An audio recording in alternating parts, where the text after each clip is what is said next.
welcome everybody. We're going to be doing another painting here, and actually let me get my sketchbook. We're going to be working in my little sketchbook, and if you want to see the reference picture, you can type !ref, R-E-F. This, the image, I took this photo this year in somewhere walking in a park. It's basically some plants kind of coming up in the front of the composition here, so the light is hitting them, and then in the back there's some foliage and bushes that are like a little bit more in the shadows. It's gonna be a little tricky because it's almost all green. There's like almost only green in this image. There's different shades of green, and so it's gonna be like, how can we make things differentiate things from each other? All right, the tape is on. So I will explain my ideas here. So I'm going to change the composition just a tiny bit. I'm gonna move, there's like a patch of plants here that gets really illuminated. I'm gonna move it up a little bit in the composition from where it is in the photo. And then there's like a larger patch here, and that kind of leads up into it. And this patch is also illuminated, but the real bright stuff is right here. So kind of leading up into that.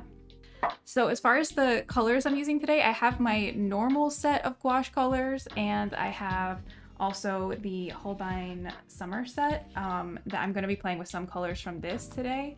So these are just beautiful. I recently got this and I'm very happy with it. It's definitely, I could definitely paint just with that set if I had to. I think there's a couple colors I would miss, but it's pretty close to being like all encompassing. And I think if you were just starting with gouache painting and you got this set, you'd be doing very well with it. It's just I got used to a couple other colors that when I was painting with this, I definitely missed them a little bit, but it's still a great set. And so I'm gonna take some colors from that and like mix them into my regular set and hopefully find like the best combination of colors that I like. So hi Ephesus, good to see you. Yay. Okay, so let's get some paint on the palette here. I'm going to use this green from the Holbein summer set. This is an evergreen color. I like that the greens in this set are a little bit more earthy feeling. They have more yellow, kind of brown color to them. They feel more warm. And a lot of the greens that I usually use are cooler greens. I don't know why, that's just the colors that I started working with. And I do like cool greens for the shadows, but you gotta have both, I think, for like the best feeling, especially if I like to paint a lot of scenes that have light and shadow in them. I like that high contrast, and I like how the highlights feel when you've got shaded areas too. So like in this scene, there's some of the foliage coming out in front in the light, and then in the background is in shadow. That's my favorite kind of scene, where there's like a little bit of both, because it makes both aspects feel more dramatic. Okay, I'm gonna use some of this color too, bamboo green. I really like this. I like these aqua colors. I've got one here. This is a Winsor & Newton one that's kind of similar. They look similar on the tube. The actual color's a bit different between them. The Winsor & Newton one is more towards blue, and the bamboo green is a little bit greener, but they kind of in the same family. I like this kind of color for the when you're painting in the shadows and you want a little bit of bounce light, like that little teal color I really like. All right, I'm also gonna put some aqua blue. I'm putting a lot of colors here, and let me actually get rid of this for a second, this camera, so you can see, putting some aqua blue. So we've got a lot of colors. A burnt sienna and a burnt umber. I want to let everyone know you're welcome to paint with me, and you're welcome to use this picture. Super Suki-chan brought up the link in chat, thank you. So you guys can click that, or if, yeah, anytime just type !ref, R-E-F, and then you can see the photo. If you want to paint along or use it in your own art some way, whatever you like to do, you're welcome to. And yeah, we're basically ready. I'm just gonna put some white. White is always handy. And Where's my tube of black paint? I also need that. I don't use a lot of black, but I think in this scene we'll probably need it. There's like some really dark shadows. We're almost ready. We're almost ready. I think I'll add some. So this is the color I missed from Holbein from the summer set. They don't have this leaf green, and I really love this green. So we've got a lot of colors on the palette now. We should be very good to go.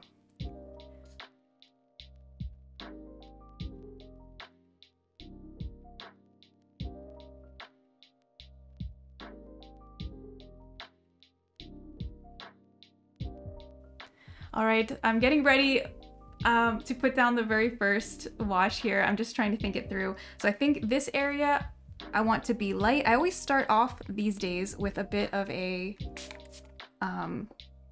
watercolor style wash at the beginning. So I'm gonna use a lot of water. Let me show you what I'm doing over here. So a lot of water. So it's gonna be a pretty transparent mix of paint.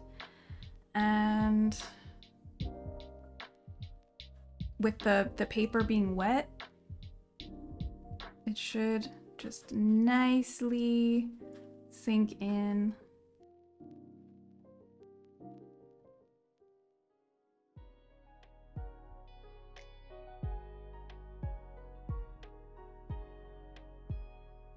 I may miss some things in the chat over the next few seconds here, or like minute, because this is one of those parts of the painting process where you have to kind of go quickly. So I want a soft transition into cooler colors here. So I'm gonna grab some of this. This is the bamboo, like more teal kind of green. And I'm gonna bring that. So we want shadow with a little bit more cool color. Going over here.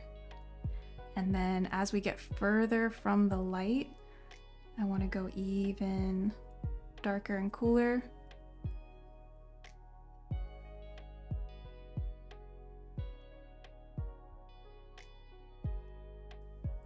Doing some gouache painting today. We're doing the very beginning wash right now, which I've started to use a lot of. Oh, the camera just decided to. I just noticed that. Let's use this camera for a second. I don't really want to stop at this very moment and mess with cameras, but I'll fix that in a second. So yeah, this is the typical problem. We were talking about this in last stream too. It's like the cameras don't save.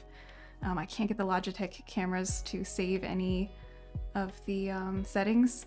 I'm also gonna add an ultramarine blue to my palette real quick. Thought I already had enough colors, but here we go. So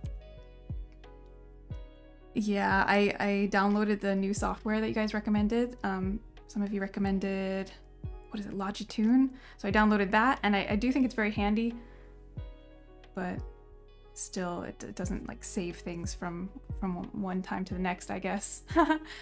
Hey Spectre, welcome. Welcome. All right, so up here there's an interesting situation. So I don't know that there's one right or wrong way to do it, one right way to do it. So up here, what I think I'm gonna do is transition into a lighter green because I want like a background glow back here. And then there are gonna be these darker tree branches that come out in front, but I'll do that on another layer. So I'm gonna start with it just having like a glow back here. And then on the left, even though there are also there's also glowy stuff in the background on the left, it's so such a small amount, and it's much more dark than light over here. So over here's a little bit more light than dark. Here's more dark than light. So on the left, I'm gonna go with the background being dark. Rafi, thank you. Thank you very much. Thank you for the sub. Love how the water blends into each color. Isn't it beautiful? I love it too, and that's part of why I'm just loving painting in this workflow lately and kind of moved over to it. This is kind of a sharp transition here, but that's okay. Maybe I can add a little bit of like a brighter green, something in between those two. But yeah, the colors, the soft blend, I absolutely love. Okay, so now this is the part where I always have to just wait for it to dry, or usually use a hairdryer or something like that. Mike says I have used watercolor and acrylic, but never gouache. It looks as if the process is more akin to watercolor. I would say yes. It also depends on how you use it. I like to use gouache. Nowadays, I use a lot of water with it. I used to use it a little bit more thick. Usually in the process that I use, it starts off with more water, and then as I do each layer, it kind of gets thicker and thicker, which helps the layering and with getting like the opaque coverage from the layers. So yes, it's similar to watercolor, but it really depends on how the person uses it, because there's like many different ways of painting with gouache for sure. Oh, thank you, Foster. Yes, I appreciate that. Yes, I do have a gouache painting course if anybody's looking to get into it, and if you're an absolute beginner in gouache, then you're probably the perfect person to take this course, because it goes starts at the very beginning with just how to use the medium, different things about it, amount of water and things like that. Yes, you can reactivate gouache once it's dry, which is really great. I love that about it. I mean, some people don't love that about it. You can also buy acrylic gouache, which is more like acrylic paint where you cannot reactivate it. Oh, thank you, Miss Smaragd. I'm so glad. And thank you for taking it, and it's great to hear the feedback. I'm getting ready for the next layer, you guys. I'm hesitating a little here just because it always feels like this for me in between layers. Once a layer is dry and it's time to do the next one, it always feels like it's like a big checkpoint or something, you know what I mean? And I have to really think about what I'm gonna do next. I think I'm gonna work in the shadow areas first and just start to give the next layer. So I'm using a round brush that is got some firmness to it. And this layer is not going to be getting very detailed. It's still what I would consider like a setup kind of layer, but it is getting more specific. There'll be some hard edges in this layer, probably not all like that background where it's just flowing into, you know, the next color. It will be flowy, but it's gonna start, we're gonna start seeing the shape a little bit more in this layer, the shape of the composition. Thank you for the raid. Hello, Mijuki, welcome. Hi, everybody. Welcome on in. I hope you had a wonderful stream. We are doing some gouache painting here, just relaxing. If anybody wants to see the photo that I'm painting from, you can just type !ref, R-E-F, in the chat, and it should bring up an image. You can take a look at that. So I'm painting from a photo that I took, and yeah, making some tiny changes to it, but mostly that's gonna be the main idea that I follow here. Oh, thank you, Kenzen. Good to see you too. I hope I'm not missing too much in the chat. Let's see. Creating Lightly says, do you also paint plein air or usually from pictures to work in the comfort of your studio? It's so nice that the weather today... Oh yes, we're having really nice weather today after... Yeah, we had a lot of rain, just a crazy amount of rain this year so far in the Netherlands, and now we've got beautiful weather, so yeah, I'm enjoying it for sure. Usually I paint in the studio. I have done some plein air painting, and if anybody's curious to see, on my Instagram there's a plein air painting like highlight where I have a bunch of stories where I've put little videos of some of the plein air things that I've done.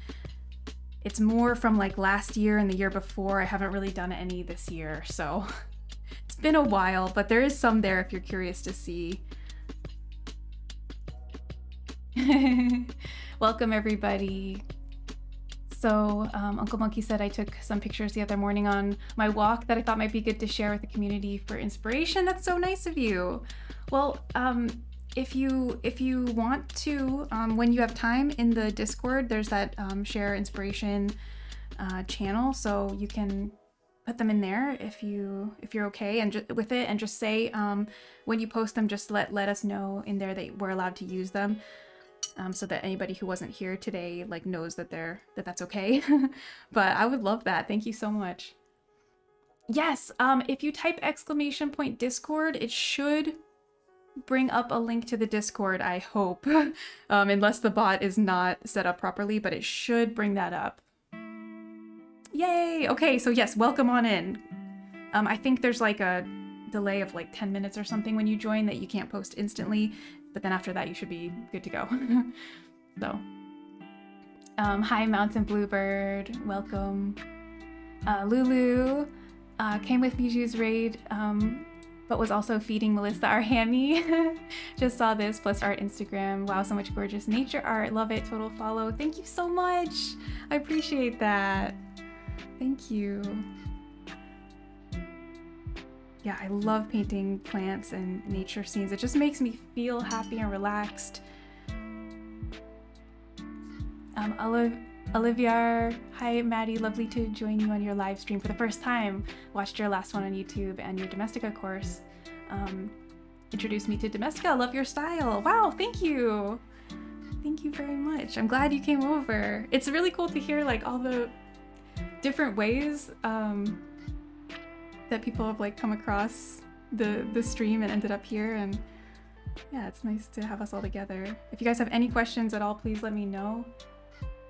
Right now I'm doing layer 2. For anybody who wasn't here from the very beginning, we're just on layer 2 right now, still the very early part of this painting process, and sort of still a bit of like a background setup right now. So I'm using blues, dark greens, some brown I just brought in. I'm not sure if that was a great idea, but I'm trying to find ways to make this a little bit more interesting, especially in the shadows, because in the photo it's like everything is just green everywhere, and then the shadows are like almost completely black.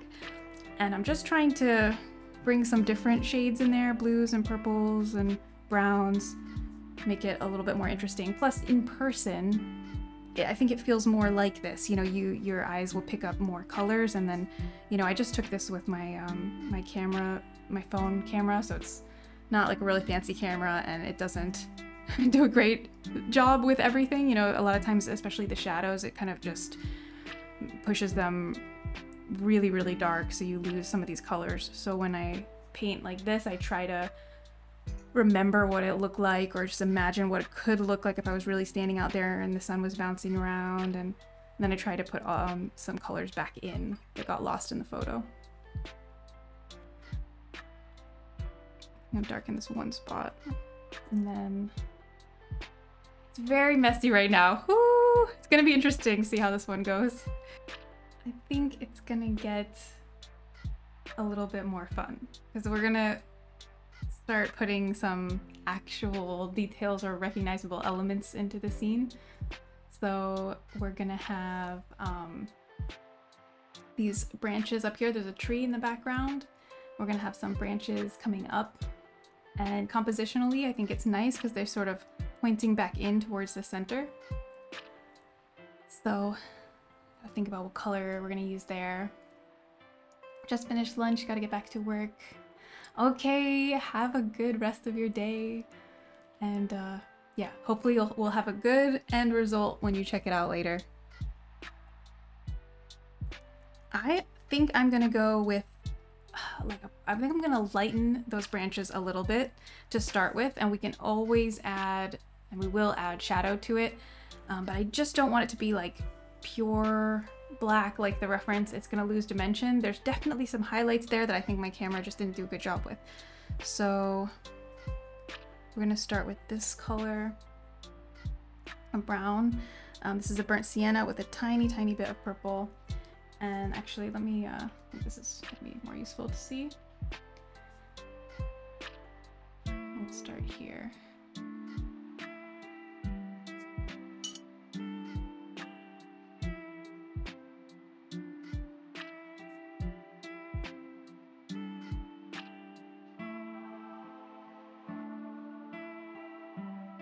So I have some brushes that are made for painting like long, thin lines.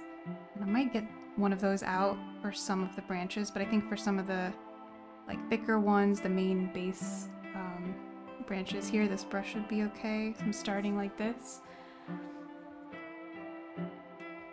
Bruce, I'm still kind of figuring that out. Last stream I did the same schedule, but I'm running into a problem in my studio with lighting later in the day. So I started the stream a little earlier today, and you know, it might be that I do, yeah, I'm just gonna end when it, I guess, makes sense for the painting.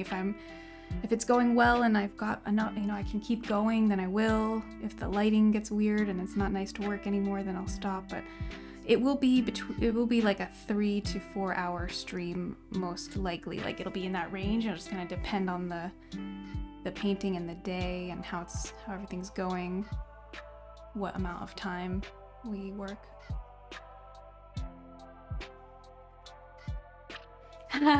Yeah, Tesla, we've got a new camera angle. I should be moving this up here too. This moves around, so so the bottom here, I don't want that to have such a hard edge. Let's blend that. Yeah, I was really excited about this. I'm using it's actually surprising, but the really up close camera here on the right is the C920. I don't understand why. I think it looks really good. I don't understand why it looks so good, because yeah, it's just like I guess a good situation. The camera is happy in this situation, because I have a C920 that I was using as a webcam, trying to sort of take in the whole room view and everything, and it didn't look so great. So it's like, I don't know, I'm just, it's a mystery, but I'm happy. No complaining.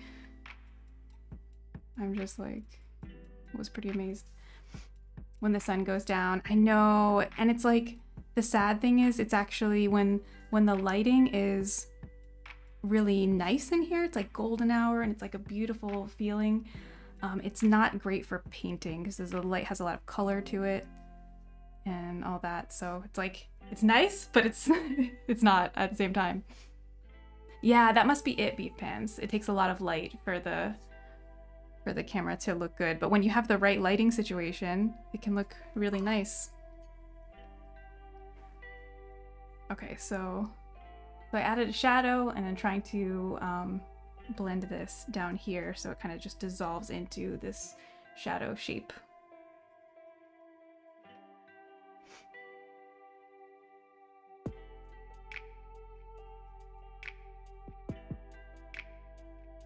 So this is one thing that I'm really trying to pay attention to and play with nowadays, is like the hard and soft edges. So this has a soft edge down here, kind of dissolves into these shadows, soft edge, and then like hard edges here, and it's all like one shape. Hey Orchard Ball, thank you. It's definitely good to be back. I think I'm gonna switch to my other, my brush. This is what I was talking about earlier. This is the extended point brush. So it looks really funny when it's dry. When we wet it, you can see more of the shape. So I'm gonna use that for adding some more branches, because I want to get even thinner than the ones that I've already done. Felt like I was gonna have a hard time easily getting thinner ones. Okay, so let's try this.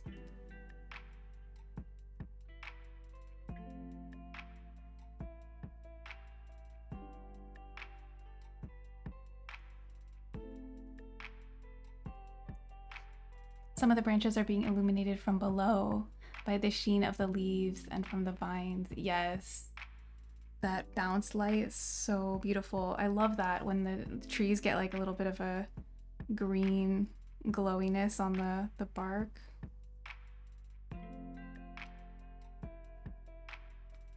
All right, I'm trying to mix things up a bit because I kind of ended up having all the branches coming out of one spot, which is not really what it actually looks like.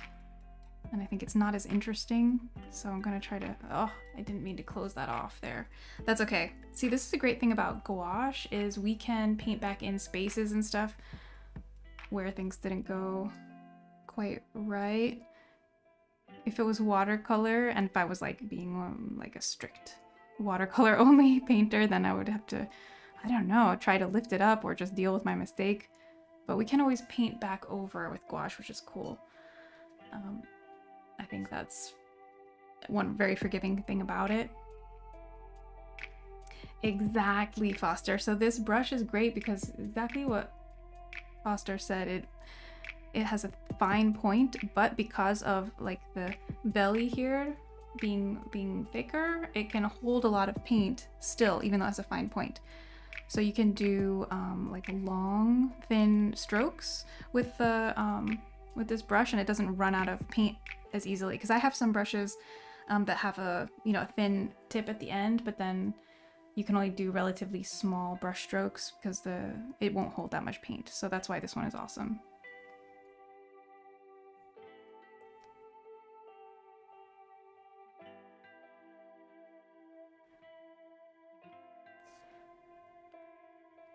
So I'm trying to mix up a little bit the shape of some of these branches and things. I feel like I just made it too orderly at first, so I'm trying to add some like branches that are crossing over each other and just give a little bit more of like the chaos that we see in that photo. You know what I mean?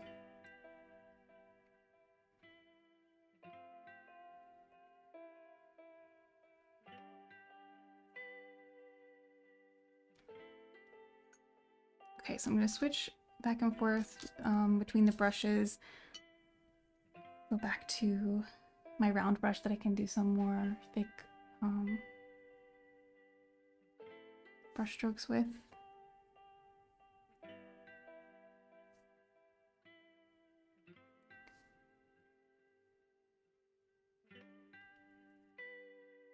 Hi, Sikoti, welcome. Oh, it's going really well. It's nice to see your name in chat. Chakoti or Sikoti? Now I'm like, I recognize your name, but I'm like forgetting how I used to pronounce it. It's been, I can't believe it's been so long. I'm sorry, but you can just remind me if you don't mind. But thank you for being here. Picked up some fine point brushes for my mom. She was so excited. Oh, they are so handy. It is really nice.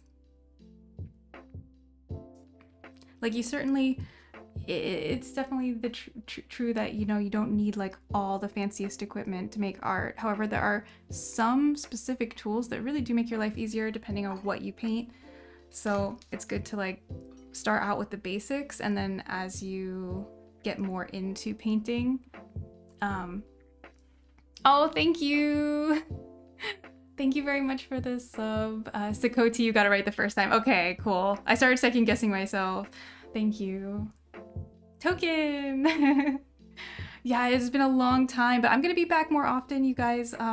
Right now my schedule is gonna be every other week, so it's not super frequent, but at least there's a regular set day that you will find me here, and maybe I'll be adding to that in the future, or just doing some spontaneous streams in between there, just sort of trying out what I can do in my schedule now.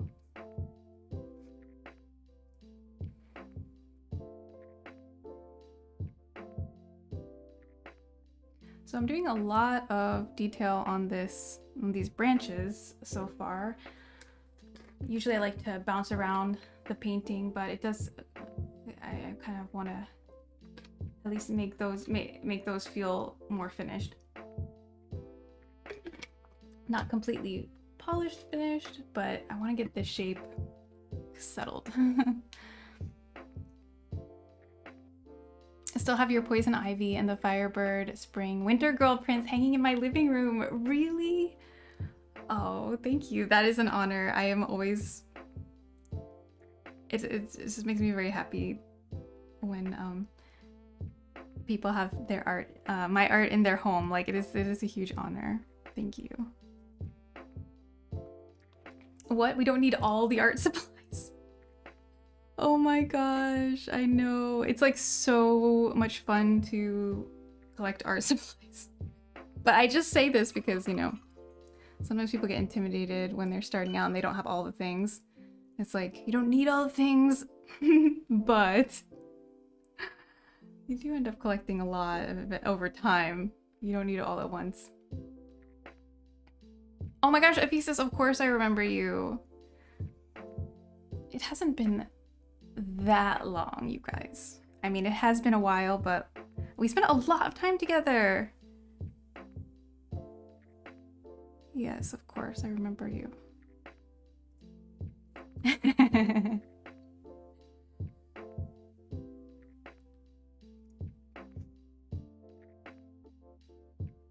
Okay. Well, I think I'm going to leave the branches for now. I have to be honest, I'm not like... I still feel like something's missing from them, but I don't know that I can figure it out right now. So I'm gonna move around, work on other areas, and then later we'll come back to here. I think my main complaint is that I did that thing where there's sort of like an even amount of space here between each of these like major branches. Like it's just too evenly spaced. So what I might have to do is paint back in some of this background color and like cover up one of the branches, or just do something to like make it less balanced. Feels too like same everywhere. So, okay. Let's move down on the page a little bit.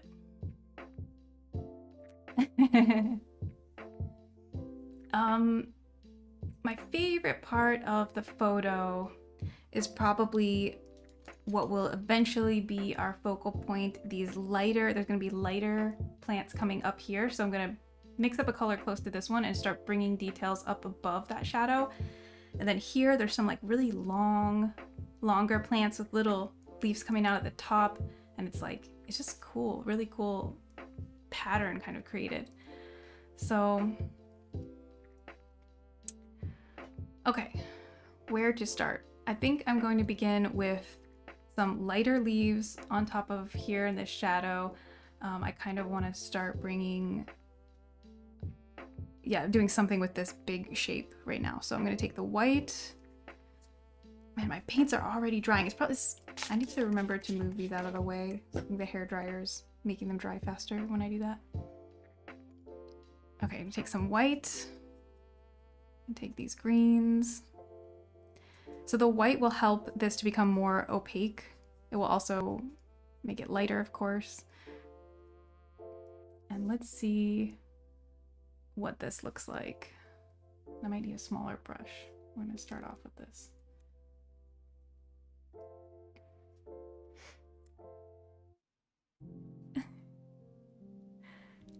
Hi, KY.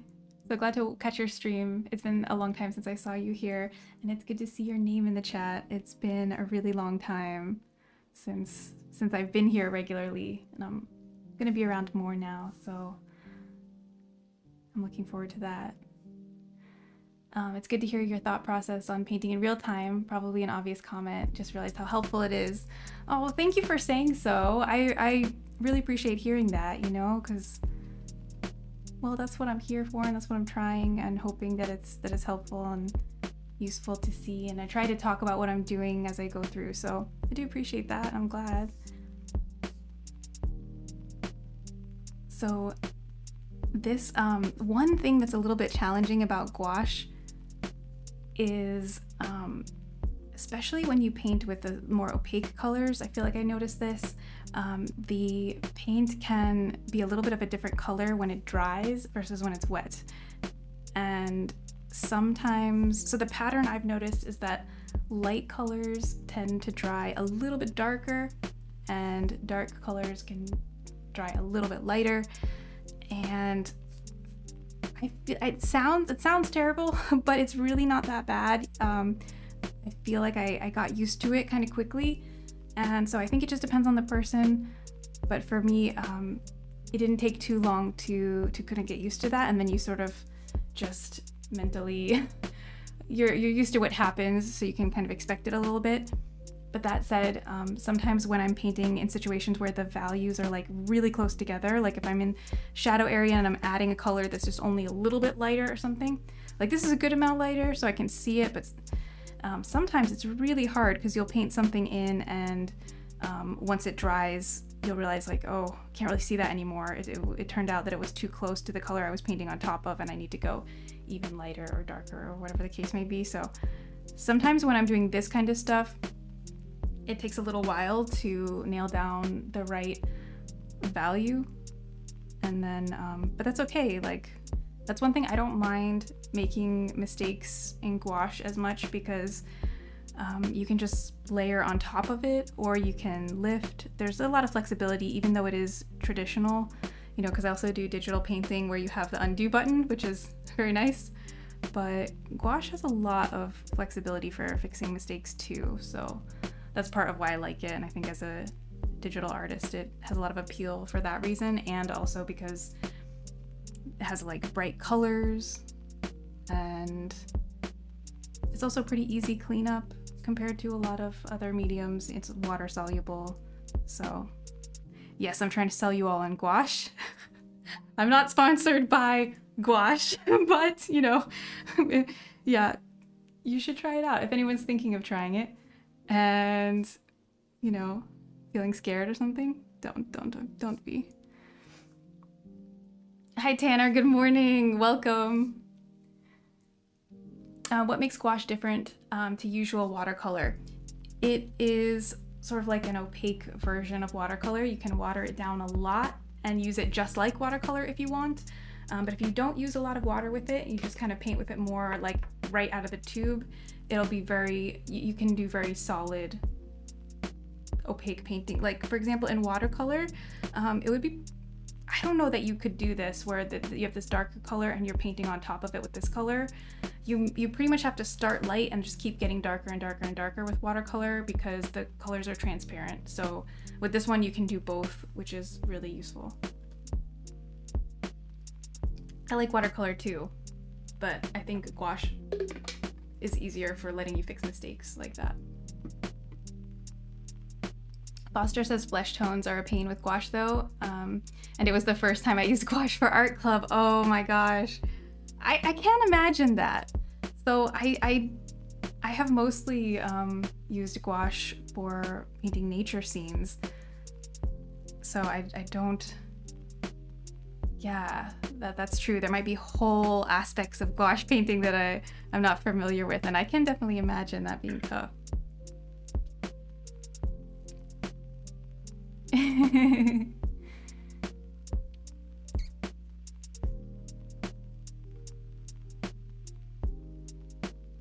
All right. So I'm starting to like this a little bit more. I'm starting to see potential here.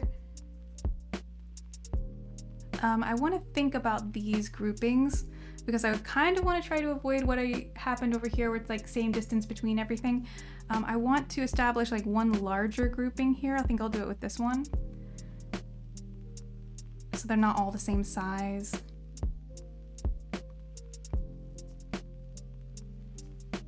Susie Pear, hello.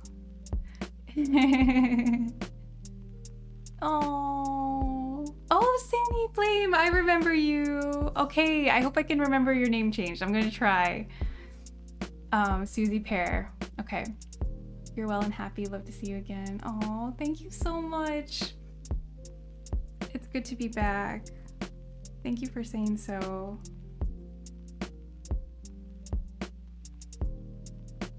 Yeah, right now, just so you know, and for anybody who's curious, I'm gonna be here every other Wednesday at a minimum, and then maybe adding more time to that, but that's sort of what I'm starting with. So next Wednesday I'll be streaming on Behance doing digital painting, and then the Wednesday after that I'll be back here. So that's the plan. Okay, so Bruce says, how did you deep dive into gouache? Well, I started out with not a lot of knowledge about it at all when I got my first set of gouache. So just my very first exploration into gouache was just from trying it out and sort of like trial and error. Then as I started getting more interested in that, there's a couple artists, as you guys probably know already because I've talked about them a lot, but James Gurney and also Nathan Fowkes, those are two artists that I love their work very much, and they're also both very good teachers with a lot of good stuff online to learn from. Like James Gurney has a YouTube channel with a lot of gouache related videos. He also has Gumroad, and Nathan Fowkes has classes on schoolism. So both of them had a lot of learning material out there. So those were two people that I learned a lot from. So I would say experimenting, and then those two artists, and then probably various other videos too on YouTube and things like that, streams and things. But a lot was just trying and playing at first. I definitely didn't have the experience of like a lot of preparation or knowing a lot before trying it out, so don't feel like you have to have that. Are you painting wet on wet with those leaves? Kind of, because I made that first dark, or that first color, and then while that color is still light, I've been adding, while that color is still wet, I've been adding some lighter green. So it's kind of wet and wet, even though the background is dry. There's a lot of like colors blending together on the page.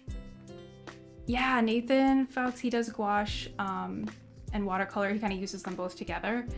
And then also digital. So his schoolism classes, there are some that focus on gouache, and then he has some courses where he does like gouache and digital in the course, which is really cool.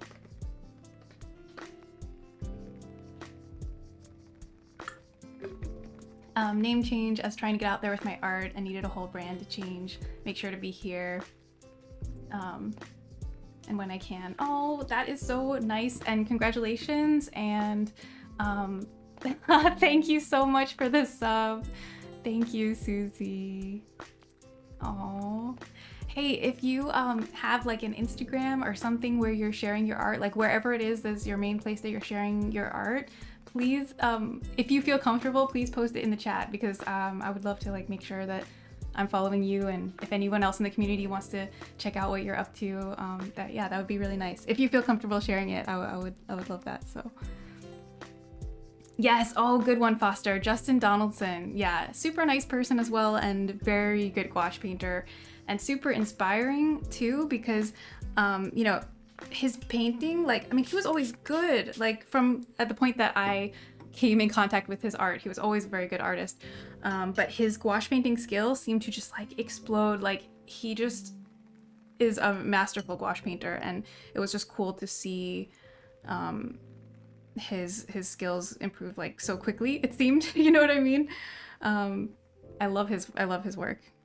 He's really good, and he has a gouache course, so that's something that you guys can look into if you're trying to get into gouache. Yes, he is on Instagram and YouTube and all that stuff.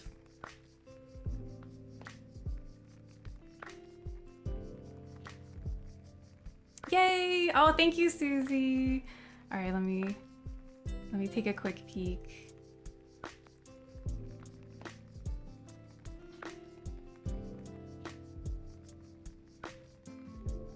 Ooh, awesome. I'm not like logged in on this browser, so I can't even open the images fully. Gosh, thanks, Instagram. But these portraits are awesome. Thank you for sharing. Okay, trying to figure out what to do next. So we definitely need to move down here a little bit. Maybe that's the next move. So let's switch to this view so we can get a nice up close.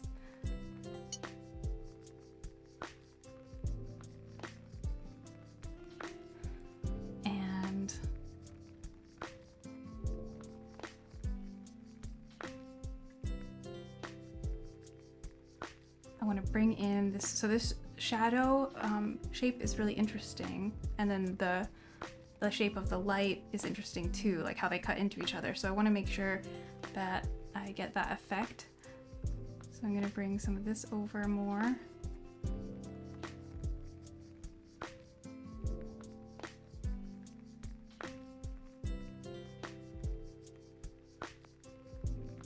Yeah, the weather is so nice here finally. Getting sunshine. Oh, I'm hoping to take a bunch more pictures for us to paint, and I'll try to post them on my Instagram as well for anyone who wants to like just screenshot them from there and use them.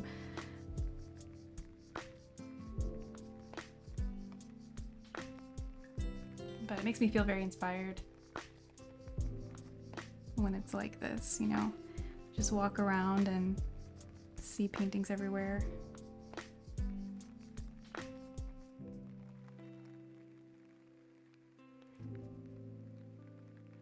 Okay, so I'm focusing on vertical brushstrokes here because there's a lot of vertical grasses and plants. So kind of starting off that texture that we're gonna have down here. And just working on the transition area between shadow and highlight. Oh, thank you, Foster. I'm so glad. And I know sometimes my hand is like covering the view because of where the camera is, so it's nice to have two angles just in case.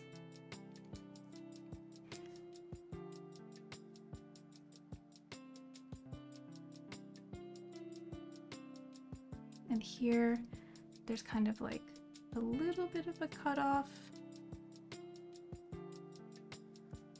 I feel like the most difficult thing in gouache is getting the water amount right and mixing colors. Thank you for sharing that, because I hope those are topics I can focus on then. I do agree with you with the water amount thing. When I first started, well, for quite a while, it was my preference to use not a lot of water at all. And now I'm sort of using more water. So some degree, it's like a personal preference thing, but one thing that I notice a lot with people that are just starting out in gouache is that they have trouble with layering. And it's like two things are going wrong that I see most often. So this is like with students and things like that. The first thing is they use not enough or too much water. So the paint mixture has too much water, so when they're trying to layer one color over the next, like it doesn't have enough coverage. So you get like sort of a muddy look, or, you know, you can do it on purpose. Like sometimes I do it to try to get this like slow build up and sort of glazing different colors in, but sometimes people want to have like a full coverage. The other is not waiting long enough in between for the layer underneath to dry. So then again, like the colors mix together and get muddy when you don't want them to mix together. So those are the two main things with that topic that I see, but you know, it's very much depending on the individual. Like that might be totally different, then you might not be having that problem at all, you know, it might be something different, but those are things I see. Susie Pear says, been working with so many mediums but still terrified of gouache, but I recently bought a limited palette to dive in. I feel like it can be similar-ish to oils in its application with the potential to muddy stuff and careful layering techniques needed. Would you agree? Well, I actually don't have experience with oil painting. One day I would like to try it. I recently went to visit the Rijksmuseum in Amsterdam and I was really inspired by a lot of oil paintings that I saw there.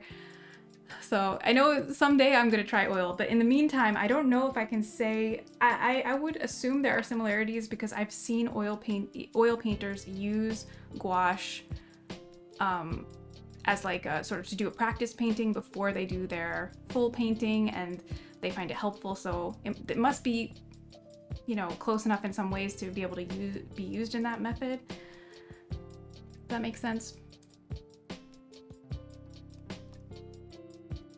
But I'm not sure. Like, to really give a comparison, I need to do some more oil painting, or just, yeah, to do it in general. Working in mostly oils now, still learning, but gouache is tempting for practice and everyday painting. So much easier to set up and handle. Yeah, that might be a really good idea then, to use it for, you know, planning paintings and things like that. Oh, thank you, Alessandra. I appreciate that. Okay, well, I better carry on here. All right, so we're bringing shadows in, but I want to make sure I don't cover up too much. We're also going to bring highlights over the shadows, so we're going to do both, and then we're going to have hopefully nice texture here in the transition. While this area is drying, because I've painted a bit over here, Gonna maybe go back up and work on the tree and branches a little bit.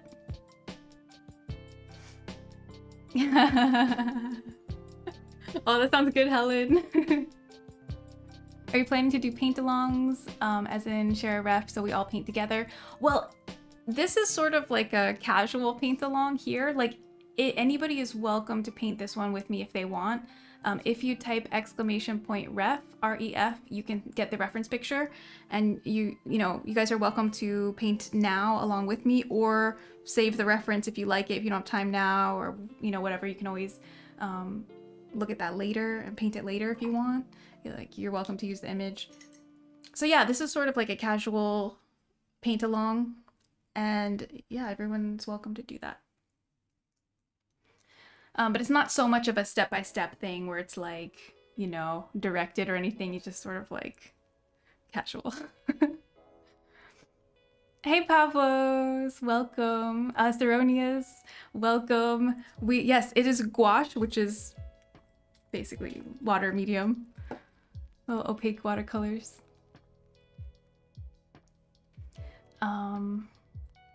Okay, so Lobe Sky, good to see you. I'm doing good. Hope you're having a good day so far. I'm gonna take some of this leaf green, try to get a pretty opaque one. Maybe I'll add some white too. Got a lot of water already on here because I was just spritzing. So hopefully this will be able to paint opaque enough. I'm gonna be working up here in the tree. Okay. So I think I need to put some space back in between some areas here. So I've mixed up a color similar to the background color, and I'm gonna try to cut back in, and I'm trying to decide where that's gonna happen.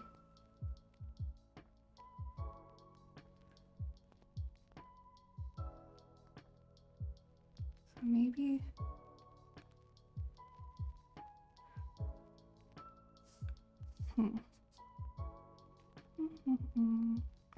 So I'm gonna probably take away a little too much. It might look strange at first, and then we're gonna paint back in the edges of these branches and like solidify the new shapes.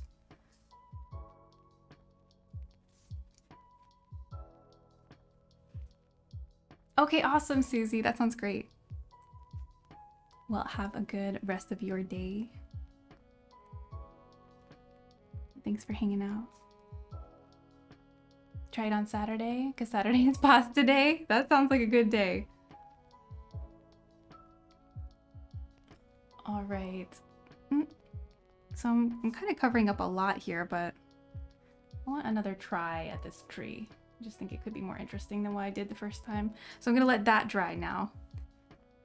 So I also am gonna try bringing just like some little bits of this down here and over here. So I want to start getting some texture and the look of, light is shining through a bunch of leaves back there. So even though there's overall the nice gradient that appears, there's still going to be texture and detail. So I'm just going to put in some little boop, boop, boop, like little leaves.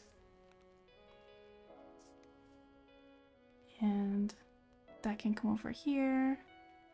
And here is, yeah, this is just gonna be, this next part is gonna be an experiment. So in the photo, there's some really bright areas back here. There's tiny little spaces where this same bright light is shining through. And I'm kind of hesitant. I'm not sure if it's gonna look convincing if I put some of those bright lights over there, or if it's gonna kind of ruin the depth. So I'm just gonna try it. And if it does hurt the depth of these shadows, then I will just paint over it again and just make it dark again. But we can try. So, for example, just having some of these dots kind of come over here.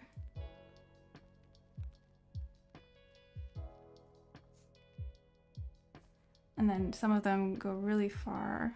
We've got trying to make them feel random.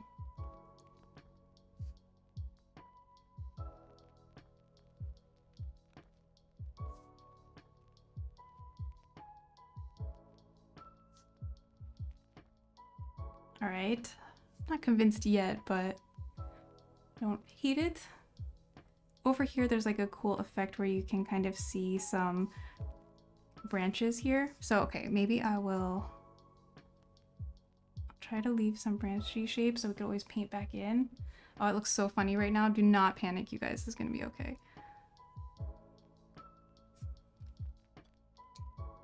So basically what I'm painting in right now is just painting in a light area, and then we're gonna paint some branches over top of this and blend it in. Hopefully it'll look good. Don't panic. Don't panic. You gotta trust the process.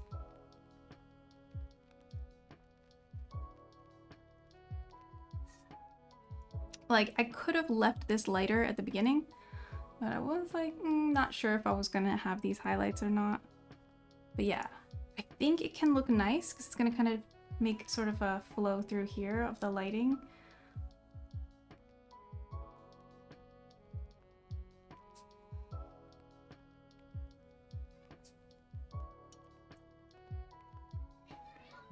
Okay, so bringing some of this yellow here and just transitioning it. Color is already so beautiful. Thank you. All my favorite colors. I have a problem where I end up with a lot of red gouache paint tubes left over. I don't really use red and orange that much. Most of the time I don't buy sets for that reason. I just buy individual tubes because I would end up with like tons of red, and still just from the sets I have bought, I have a lot of red tubes. Should give them away somehow. Ah, autumn scenes, very smart. I do enjoy autumn scenes, at least a little bit. The problem is just the sheer amount. I'll have to paint a really big one. That's the answer. Get a real big painting going. It might be fun actually, because I don't really do that very often, paint larger. For that reason, use a lot of paint. Aw, Tesla, thank you! Thank you for gifting a sub to Helen. Aw. That's very kind. Thank you for the support. Making a red painting. Yeah, I guess I should just experiment with it.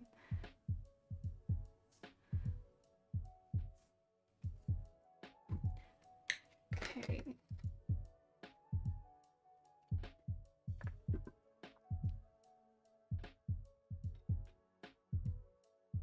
Hey guys. Actually, let's look at it this way. So I think it's going okay, but you see what I'm talking about with this changing the depth? We have to wait for that to dry, and then I'm gonna put some branches in front and leaf shapes in front, so it's gonna hopefully make it more clear that this is like a distant glow. But yeah, a big pumpkin. Yeah, okay, I'll think about it. I'll think about what we'll do. We'll definitely make a Halloween painting. Yay! The hype emo. Good excuse to paint larger, use up the paint. Yeah, because that's one of the main reasons that I paint small. I mean, there's a lot of reasons I enjoy painting small. I think I'm gonna do some slightly larger paintings soon though. When I say slightly larger, I mean really slightly, like maybe double the size or 4 times the size at the most. And that's still not that big, you know, if you see the size of a paint tube compared to this painting. But I might start painting a little bit larger, and one of the reasons is I have a lot of reference pictures that I've been saving up, and a few of them that I really love, and I want, you know, I've been saving them because they need to be painted larger. There's like details and things that they need to be painted at a certain size to really shine, I think. So, hey Vex! Yes! Yep, mural's still here.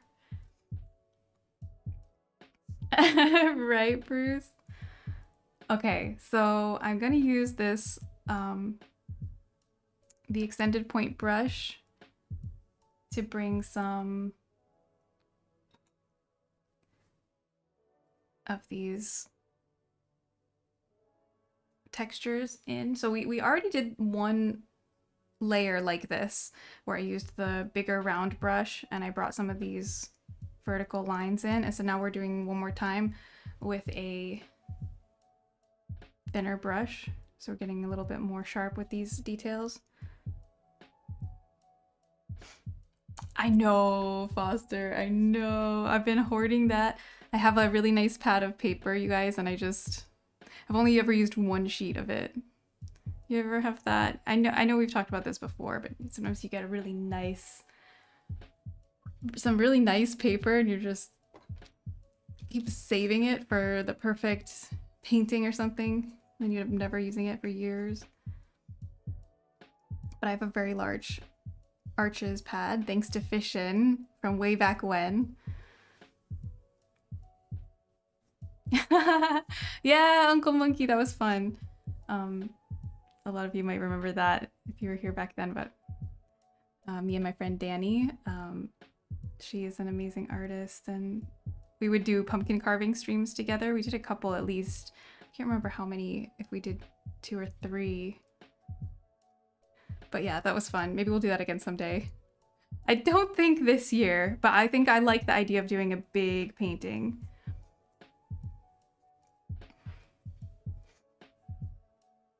I have that thing with a lot of my stuff, too nice for regular use, but never quite get to use it. Exactly. I'm trying to get better with that, but certain things, I've still managed to hoard them for a while. So bad about saving paper. Same here. Yup. It is understandable. These papers are not cheap. But that said, they are meant to be used and all that.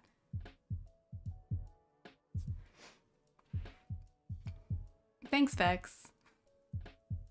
Yes, I am, though not like before. I am streaming right now every other week. So I do have a schedule where you can find me. Like I will be here at a certain day and time, but it's just not too many days at the moment. So every other Wednesday here at 1 p.m. My time, CEST. I think it's 7 a.m. Eastern time, and the rest of you I don't know off the top of my head, I'm sorry. But yeah, that is and then next week, so this week I'm on Twitch, next week I'll be on Behance at 2 p.m. and doing digital, and then the week after that I'll be back on Twitch. So that is my current schedule, and I'm hoping to be able to add some days to that, or at least a day, but for now that's what it is.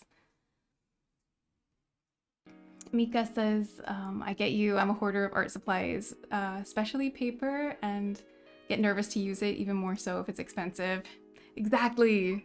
I used to be even worse about it, but yeah. This paper, the main problem is just that it's so big, and it's just not a size that I usually work with these days.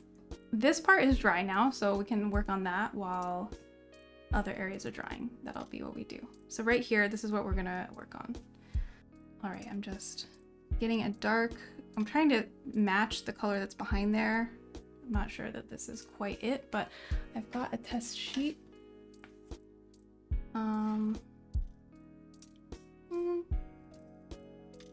Maybe. Okay, it looks the same.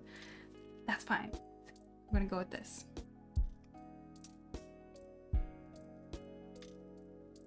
So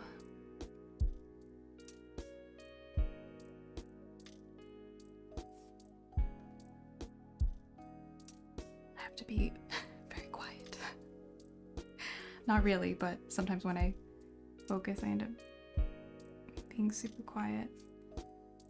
Just trying to carefully add some little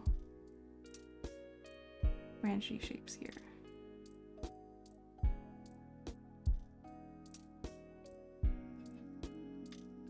I think that went okay.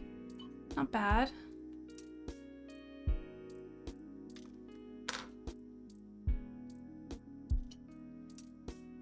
And then, oh yay, project, welcome back. That didn't take too long. All right, so now I'm gonna try to blend it in a little bit.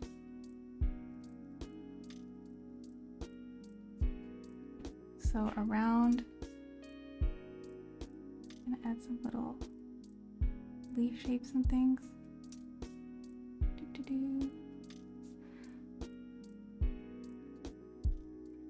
Hopefully when it dries, it will kind of blend in a little better. So we'll see how that goes. So I'm gonna still add some more of this color around here to kind of make it look more natural. I don't want to just patch it around that one spot because it'll kind of draw attention to it. It'll kind of bring this purple around.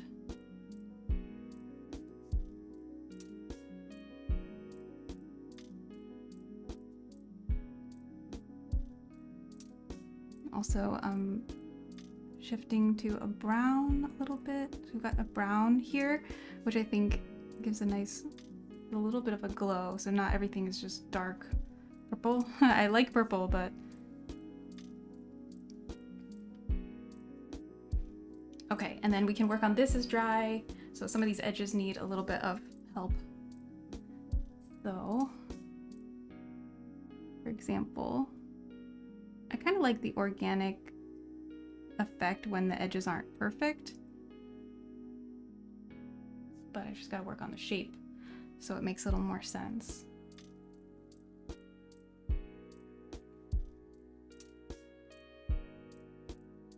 Dave Villius, hello, welcome. And yes, although I won't be on Twitch, I'm gonna be streaming digital painting next Wednesday on Behance. So it's behance.net/Maddie, and there should be links. If you type !Behance, I think that'll bring up a link, and the link's on my website as well, so I hope you'll be able to find it. But if you want to join us there, we do paintings every other week now on Behance. I'm working in Photoshop, so, but still, you're welcome to join in Procreate, and you know, you still get a practice.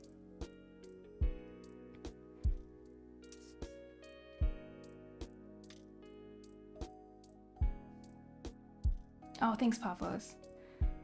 I hoped I put a link there, but I couldn't remember.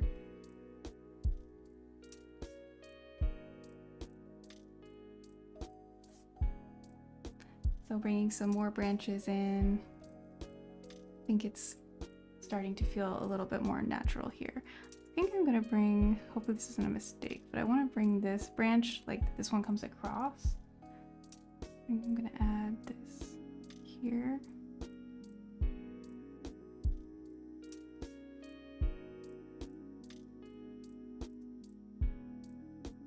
It's fun to paint organic things because you can kind of make some stuff up as you go. You know, like branches don't have to be all in the same place as the reference picture. I mean, if you really like how they look in the photo, and if they're like in a great positioning, then of course you can try to copy that exactly. But sometimes you can find opportunities to change things around. And either way, just have a more relaxed painting experience, because if something is a tiny bit off of where it is in the photo, it's not really a big problem.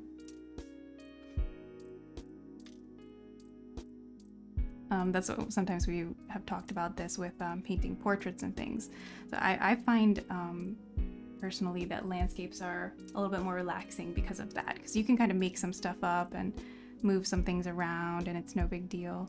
But with a portrait, if you like paint the nose in a totally different spot, or even a slightly different spot, it's gonna look really strange, and it's just more noticeable, the mistakes, I feel like. So yeah, I find painting nature scenes the most relaxing. Yeah, portraits. Painted an orc head using the Loomis method this week. Oh, cool! So that's interesting, because it's kind of related, like, with creature design and stuff. Like, an orc is a known creature, so I guess people have a specific idea of what they look like. But if you're like kind of creating creatures and stuff, that's kind of cool because you can just sort of let weird stuff happen and just see where it goes. It's like not necessarily supposed to look like anything that already exists. I think portraits are fun. You can stylize a lot. Hi, habeas porpoise. That is true, but I feel like you... Well, okay, this is coming from the opinion of a landscape painter, so I'm a bit biased, but I feel like it takes some skill to stylize. Like stylization, I think sometimes people look at like cartoons and think like that it's easy, but I do think stylizing stuff takes some skill and experience to get to the point that you can do that. But I'm sure it's super fun. And like anything, you just have to practice a bit. It's not to put anyone off doing it. It's just like, yeah, I find it tricky. Supposed to be a human head, but things spiraled out of control. That's true. Max Grech is the king of it. Oh, so true. He is amazing. And he really pushes things and creates some, like, he has some crazy ideas, which are awesome. That's true, Chris. That is very true. I do agree. Yes, much more freedom painting places most people have never seen for themselves. True, that's also true. Like I'm painting this random tree in a random park, and if I were painting like a famous mountaintop, then you do kind of have to get the silhouette just right and stuff. Or, you know, it can be more noticeable when it's a famous place. That's true.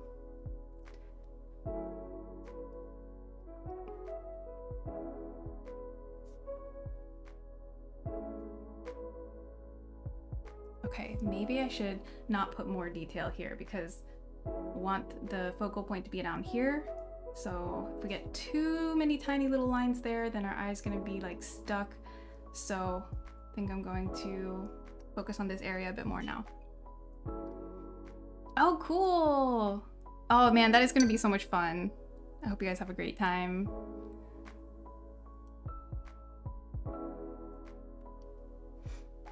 Okay. So, I've been waiting for this. Down here, we're getting to focal area. I'm a little bit apprehensive about it because for some of these, I feel like you as much as you can fix mistakes and everything in gouache, it's always going to like look the most fresh if you can just get it right that first brush stroke. At least that's what I'm going to try to do here. So I'm using the Holbein leaf green. I think is going to be the right color for this. I think I'm going to put some fresh paint too.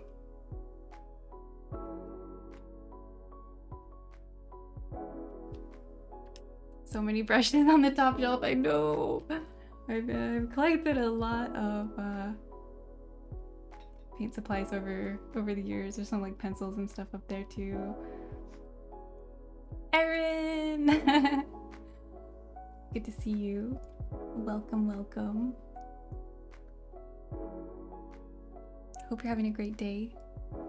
Great morning. All right. Procrastination must stop. We're going to add some of these here. So let's just do it. Ooh. Okay.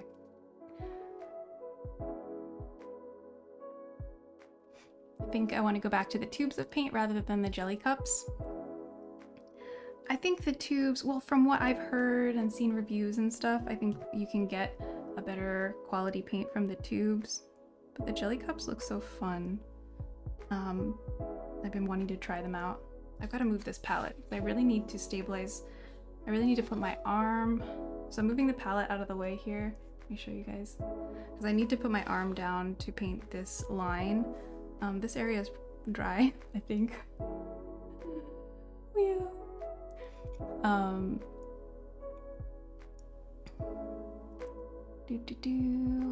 Sorry, I'm just like catching up in the chat. Oh, Moody's here. I saw Aaron saying Moody and I was like, where? Hold on, I have to say hi. Hi guys, welcome. Hi Moody.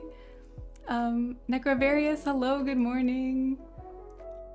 Mika says, did you say you've been painting digital live session? Be cool to see you render subsurface scattering on foliage. Oh, one of my favorite topics too.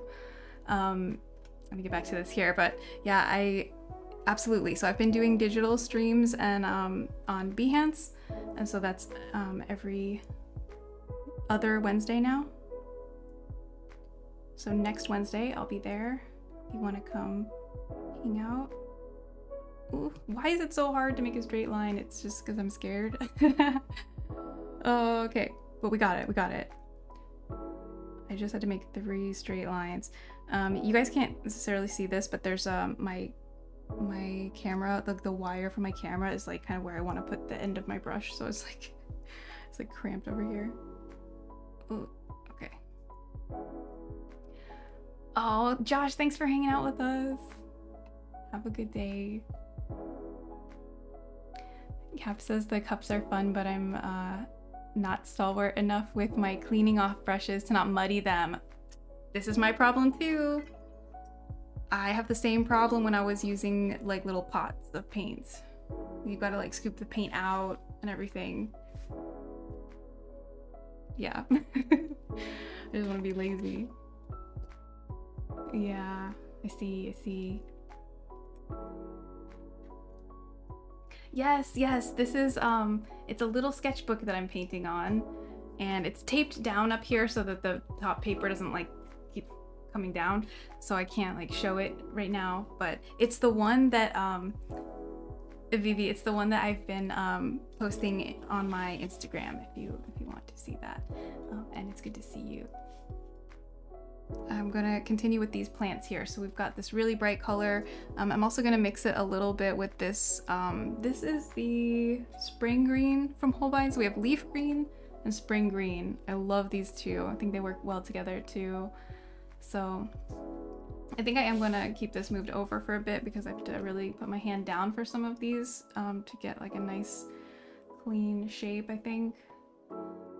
And this one here is going to be it's in one of the most like prominent areas, the painting central focal area. So I think I'm going to start over here. I've learned this recently, you guys. I've made this mistake many times. And that is like in this case where I'm starting with like a new element of the painting. Do not, if you have an option, do not start like right in the most important part. This is what I've done wrong recently a few times. It's like start over here, get in a flow a little bit, figure out if you have the right balance of water and everything, and then we'll work on this leaf. You know, it's like such a bummer when you go in and make a big mistake right on that important leaf. So sometimes it's hard because like that area is like what's calling to me. It's like, ooh. Anyway, I really enjoy painting these one paint stroke leaf shapes. You kind of start with a pointy. You need a pretty firm brush for this. I probably could use a smaller brush too. I just start with the tip and then kind of press down and lift up, and you're sort of almost like stamping it. Oh, thank you, Vivi.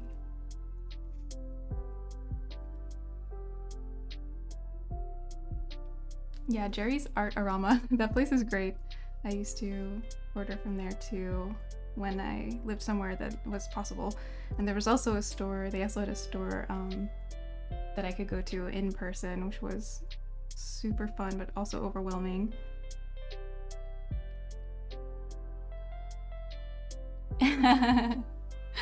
Foster, I can't believe it. Oh, Project, thank you so much. Thank you very much for the sub. I appreciate that. Thank you for the support. We've got some leaves coming over from the outside too, kind of crossing in.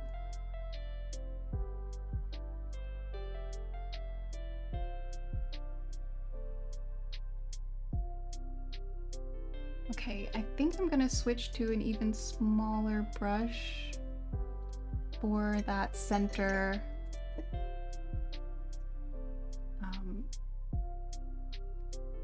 that center leaf there. I'm just scared that brush is going to be, yeah, not thin enough for like the sharpness that I want. So we could also do like a little practice one real quick. So just random sheet here, just, yeah, I think that'll work. This brush isn't as firm, like the tip isn't as firm as the other brush. Kind of wish I had that brush in this size, but I don't. Okay, no problem, here we go. Nice leaves, oh, thank you. What a difference those leaves make. Isn't it crazy? It can be so hard sometimes to wait, to have the patience, because, you know, you want to put these details in.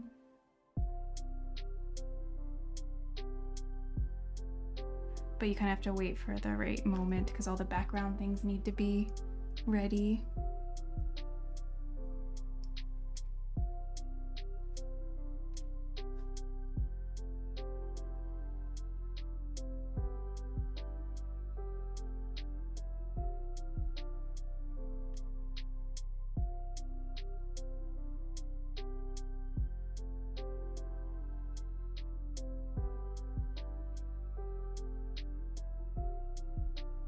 So I think that works well. There's like a pretty sharp couple leaves there, so that's good. Hopefully our eye will be going there.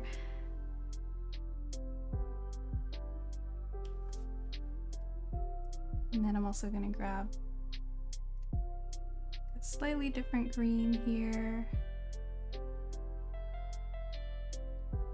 And I think it's nice to add some of that shade here.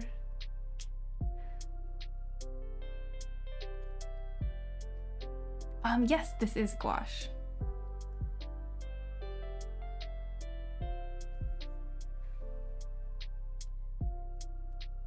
I wish this one was standing up a little straighter.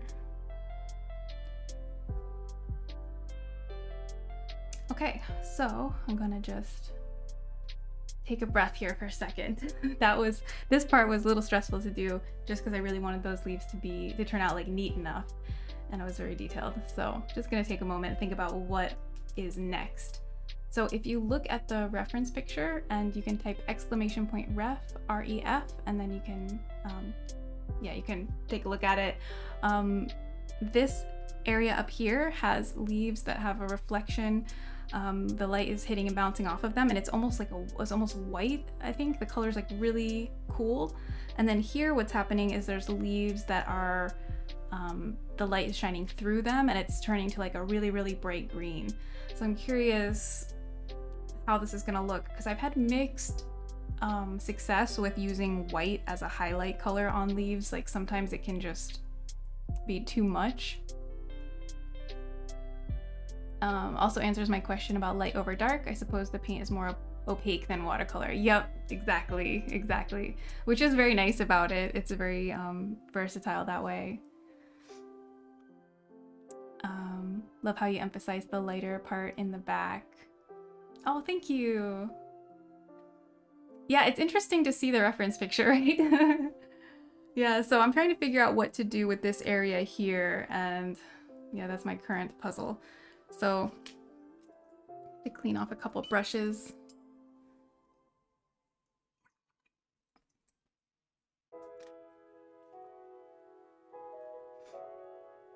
So I think I'm gonna use a slightly deeper green, like a slightly darker and cooler green for those.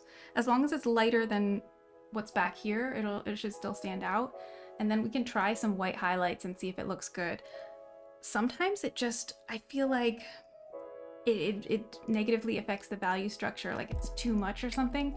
But in this scene, it's such a big part of what's interesting about the scene is like that area of tiny little plants and the really bright highlights. So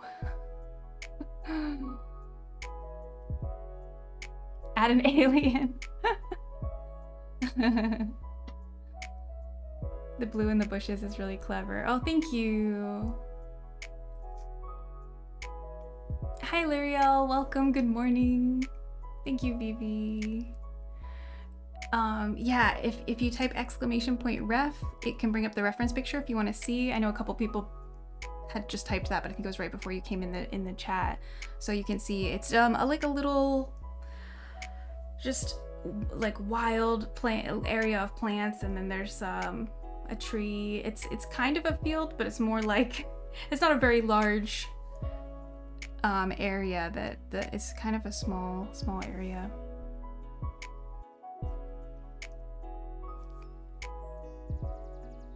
Are those links for the ref you're painting from? Yes, exactly. The Nightbot link, that is what I'm looking at. That's what the picture I'm looking at for painting. All right, so let's get a close up here.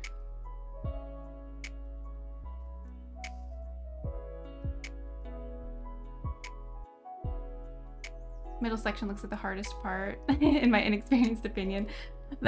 I think that might be the hardest part too, though. I agree. I'm trying to figure it out. So right now I'm just gonna start with some vertical stems, just to give a base for where these leafy plants are gonna come from, and then let's bring some here too.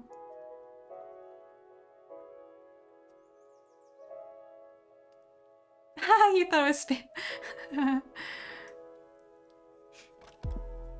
It's a long link, you know, unfortunately. So it looks a bit sketchy, but I just posted it in the Discord and then took that URL. So that's why.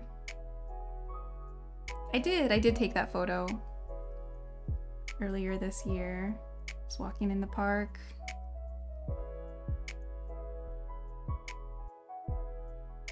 Oh, thanks, Project. I'm glad. Yeah.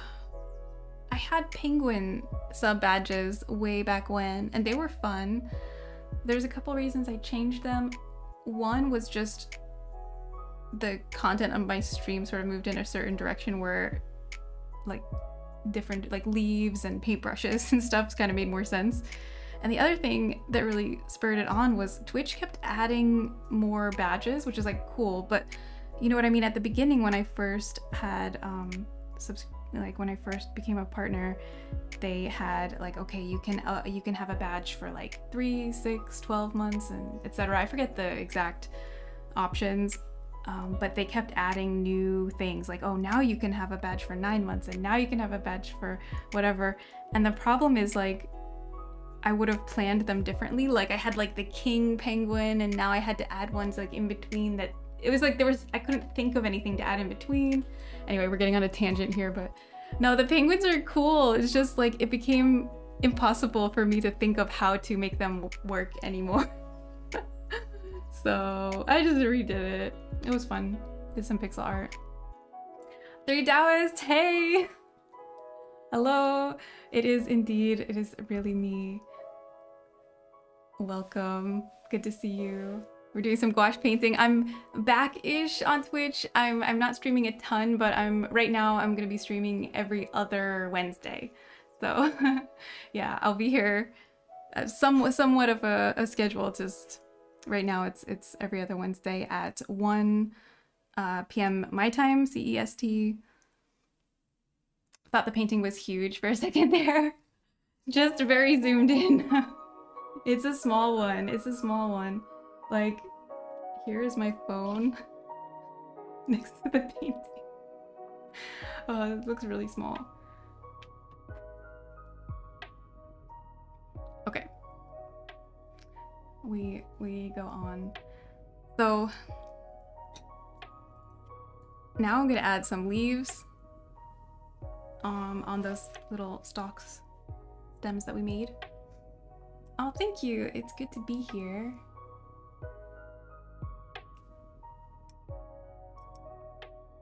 Maddie has a massive phone.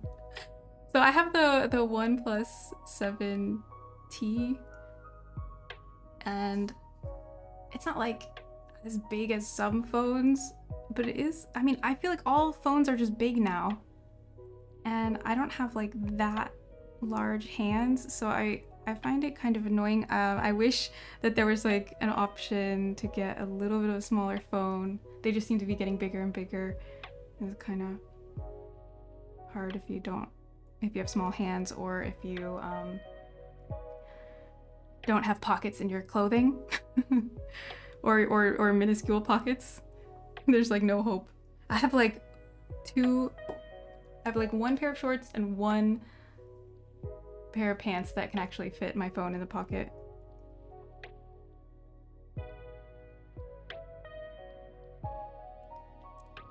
Now I can understand you using those detail brushes. Exactly. This is part of why I want to start painting a little bit bigger for certain images. I love painting this size when it's just for certain images. I like different sizes. So I have some photos that I've taken that there's a lot of detail that I want to be able to really make sure that I illustrate. So for those images, like I want to use a larger paper, but I really like painting at this size because it's just fun and you can sit down and like, it doesn't work every time, but for me, I can sit down and often like complete a painting in an afternoon. Whereas if I work a lot larger, then that's not possible. And it is satisfying and fun to be able to just do a painting and finish it in one sitting, you know? So it's just like a different experience. So I like working in different sizes. Do you use Procreate often? Not often. I've tried because a lot of artists that I really love their work, they use Procreate, and I've seen some videos of them working, and you know, people like Loish, and you know, I'll see her Instagram reels working in Procreate, and I just be like, oh, it looks so satisfying and nice to use. But I just can't get into good flow with it. I use Photoshop. I love painting in Photoshop, and I just haven't been able to get into like a flow with Procreate that I liked as much. I'm sure that, you know, maybe if I started with Procreate first, then I would feel the same way, but opposite, where like, you know, I wouldn't want to work in Photoshop. It's like what you're used to. But that said, there's features that I definitely miss, and also I'm just like not that fast, you know, and it's hard for me to get into a totally different program than what I'm usually using. But I've tried because I really like the brush engine in Procreate. It's super powerful, and there's a lot you can do brush-wise, and brush making is like a big passion for me. So mostly I've gotten good at using the brush studio in Procreate because I've created some Photoshop brush sets, and I'll always, you know, make a Procreate version, so I have to get in there and make sure that the brush matches exactly, and the importer does not make it match exactly. It gives a start, and then you've got to really tweak it. So I've had to learn a lot about that, but as far as actually painting in there, I haven't gotten a great workflow for myself.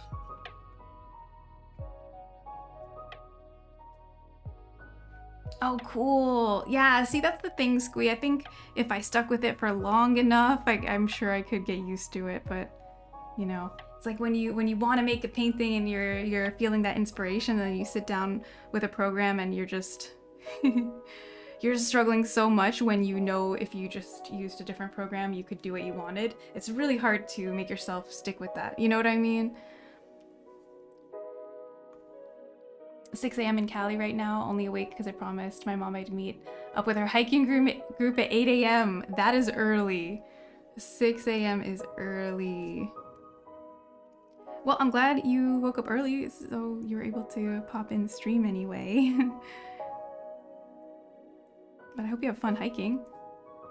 I really enjoy hiking. It's like a great place to get inspiration. I'm sure for you, it's probably a great place to get photos.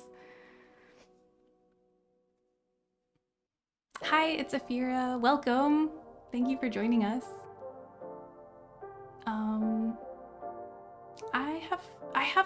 Okay, project. Actually, I have tried Fresco. I tried Fresco on the iPad, and I thought it was really cool. It was just the typical thing. Again, I was just like, I want my normal setup. So I don't end up using Fresco regularly. I do think that features are very cool, like the watercolor effects and how the colors can just flow into each other, like very similar to real watercolor. It's super cool.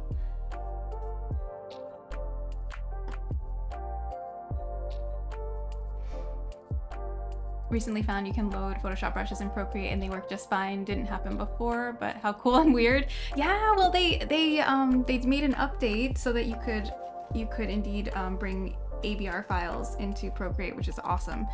So depending on what brushes you're importing, sometimes it works perfectly, and other times the version that it imports will not be exactly the same as the Photoshop version. So that's what I run into with my brushes, because I make a lot of brushes that have textures and like a dual brush feature, and the more of these features that you use, like the more complicated I guess your brush is, the less chance that it imports it absolutely perfectly. So I usually have to do a bit of tweaking, but for certain types of brushes it works perfect, like stamp brushes and brushes that don't have so many textures and stuff going on. It does work very well.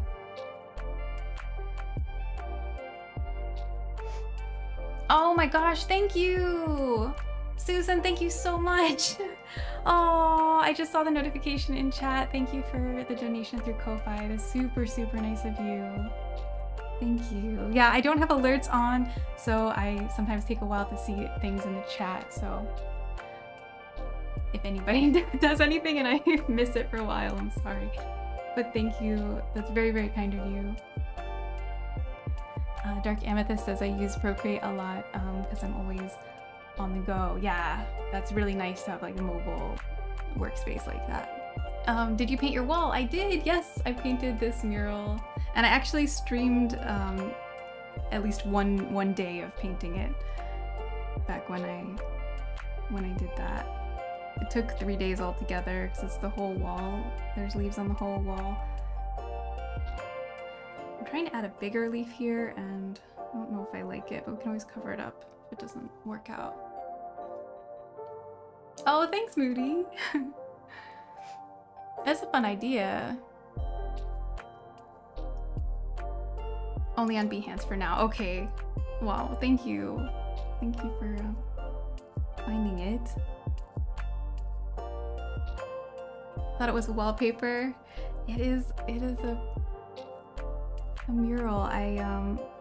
So I made a digital plan for it in Photoshop, and then I made a grid on the wall because it's really hard to freehand paint at a large size, and I just wanted it to come out good. So I made a grid and like copied my plan to like draw in pencil, and then painted it.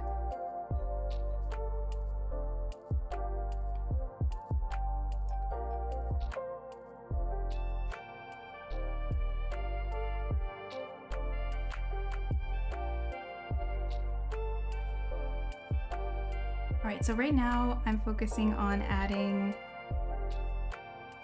lighter greens. So I'm focusing on the transition area between shadow and highlight, and I'm adding leaves and lighter areas that are crossing over from the highlight area into the shadow. And then after doing this for a little bit and letting it dry, or we can use the hair dryer, speed that up, I'm gonna also do a little bit of the reverse and kind of go back and forth and make sure this transition area is really interesting here. And right now I'm just moving into the foreground for a bit, trying to get some larger leaves here, but it's hard because the background right now, it's not extremely dark, and I'm painting like sort of a mid-tone in front of it, and I think I might need to get a little darker here or make the leaf a little lighter, or a little both, but I need that to stand out.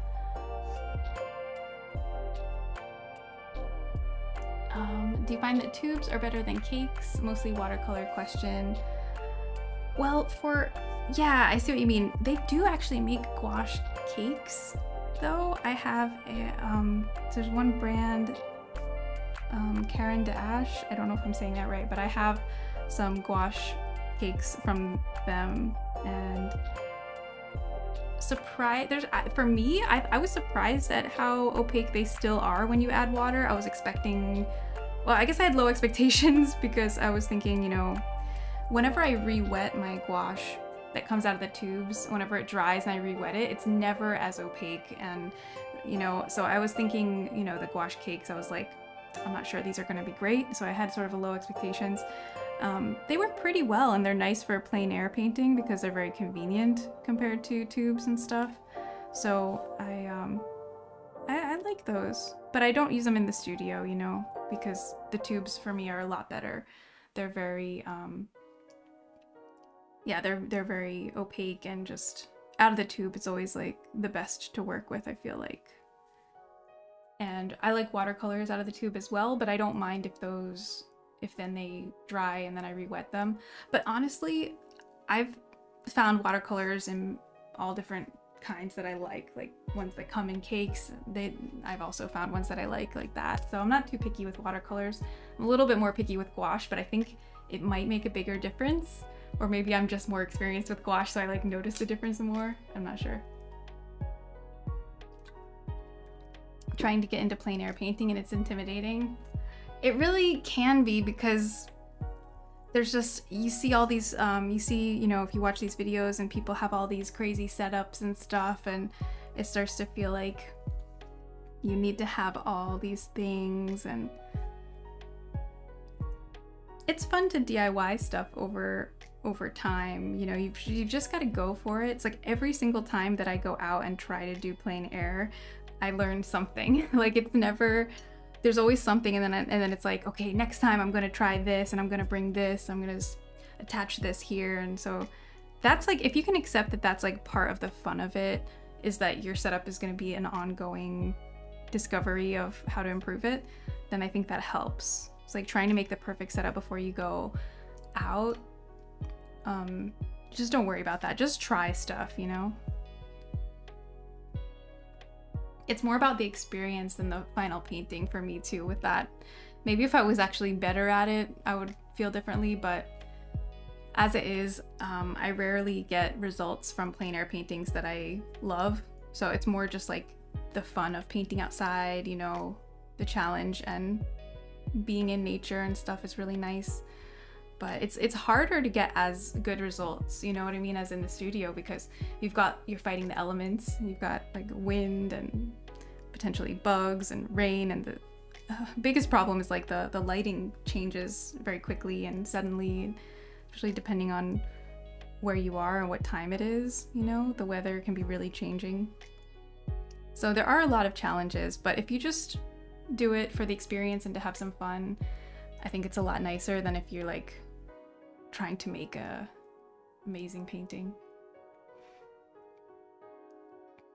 Chris says, what is Himi gouache compared to regular? Is that the gel type? I've seen some amazing colors, but I'm not sure what the difference is. Yes, so Himi is that brand that makes the jelly gouache tubs. There might be other brands that do it too, but that's like a really popular one. And the gouache, it's still gouache from what I understand, but it's just kind of like a student grade paint.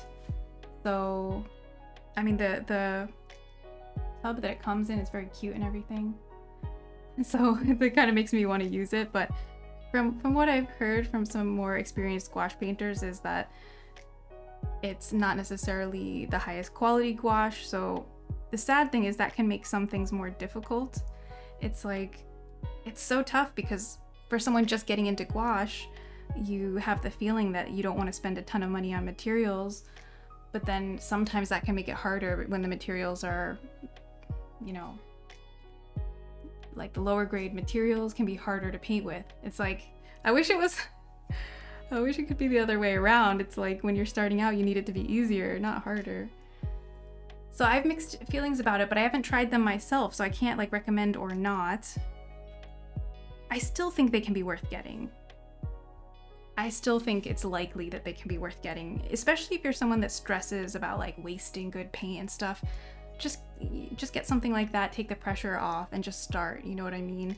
But that said, you know, I've heard that quality-wise is not like the best, so. Yes, of course, Mika, go right ahead. Yeah, I would love that. Had leftover foam corner pieces from a new water heater, so I took the foam, cut slits, and now I have a brush drying station. Oh, that's so nice. See, it is fun to DIY like art stuff for your area.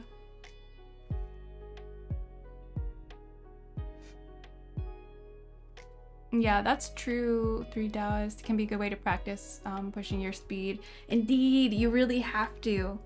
You really have to. I was on a trip last year where I took some stuff to do some plein air painting, and I tried to do a painting right at sunset, and man, I had to paint so fast, and the painting is really loose, you know, and it can be hard for me to loosen up, so it's kind of cool.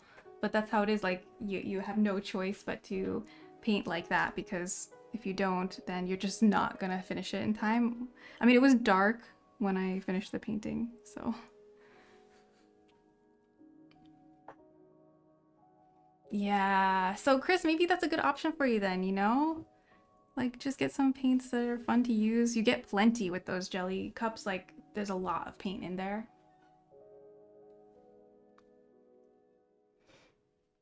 Great for practice. I used Himi a lot before I went into the bigger brands. Yeah. So Mike and Goat Babe, I kind of agree with you, but I think there's like an exception. So in general, yes, I think if you're deciding what to buy with gouache, I think that you might have a better time buying less paint from a better brand. So getting like just the primary colors from like a Winsor & Newton or Holbein or something like that, and using that instead of like a really large selection of lower quality paints. However, the big exception is if you're struggling with this, what Chris mentioned, and something that I've had struggles with before in the past, is like if you like getting anxiety about wasting or stressing about using something really nice. Like if that's holding you back, then that's sort of an exception. And I would say in that case, then go with like just getting some cheaper paints and just get started and just get in the flow. And like when you get more comfortable, then you can get some nicer paints and you'll be ready for it. But it's like, yeah, I think that's the thing with there's a lot of times, you know, people ask questions or ask advice, and it's like, it can be very specific to the person's situation. Like there can be something that like maybe makes sense for a majority or like a lot of people, but then it doesn't work for everyone. So when I first started with gouache, I actually used mixed media paper instead of watercolor paper. Like I used pretty cheap paper, relatively speaking. I used Strathmore mixed media paper, which I was able to get like a good price on it at my local art store compared to like high-end watercolor papers. So yeah, so that was something that helped me like in that way, was like not feeling like I was using these super expensive papers that I had that I would stress about, because I would make so many mistakes, you know, and there was a lot of paintings that I didn't finish back in that time, so it would like kill me to like waste these nice papers. Okay, so this painting, it's going a little slow, but it's going. Working in this area, just trying to add details, and I don't want it to get too dark. I'm gonna have to add like some little shadows here and there.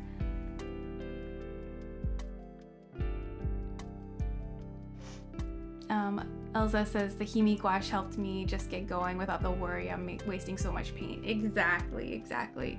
So like it's very much depends on the person, so you gotta find out what works for you. I remember when I was first getting into digital art, I would see some advice online, and like I took everything so seriously that I read, and nowadays it's like I understand, and this goes with anything, not just art, but you know, you have to take everything with a grain of salt, and like some things work for other people but don't work for you, and that's okay. You know, there's a lot of stuff that I do now, especially with digital art, that I was kind of like taught not to do at the beginning. So yeah, it's good to take advice, but also understand when it may not apply to you.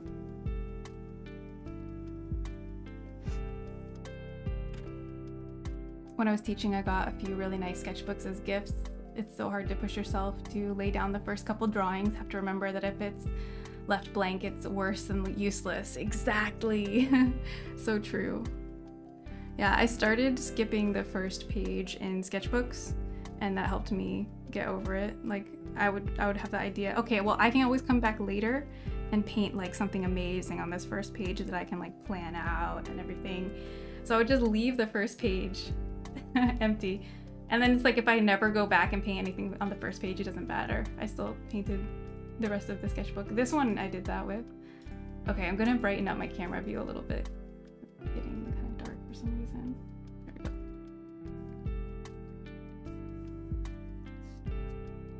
Hey, Polyester Kit! Nice to see you too.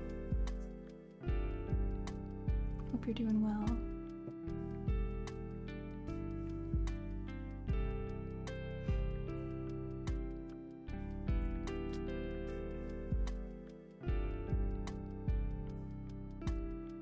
So I'm sneaking in a couple shadows here. So in the photo, it gets a lot darker over here. Uh-oh, my monitor thinks it needs to turn off. Why? Going to power save mode. Please don't. Not now. Used to do random background shading immediately to break the blank page paralysis. Yeah, it's funny, like all these tricks that we have to come up with, but you know, whatever works, works. Oh, that's true, Foster. Oh man, see, that would be too much pressure, I think. Yeah, so this sketchbook that I have, it's possible to paint on the outside cover, which is such a cool idea. So fun. I'm probably never gonna do it, because that is too much. If I'm not even painting on the first page of the sketchbook, it's hard to imagine I'm gonna paint on the outside cover, but it could happen. Hi, baby heels. How are you? Good to see you. Enjoy the stream. Yeah, Bruce. Hey, it works though. Takes the pressure off. There's a good TED Talk on YouTube from an art director at Pixar about not being afraid of the blank canvas. Oh, that sounds very useful. Oh my goodness, Lindrax!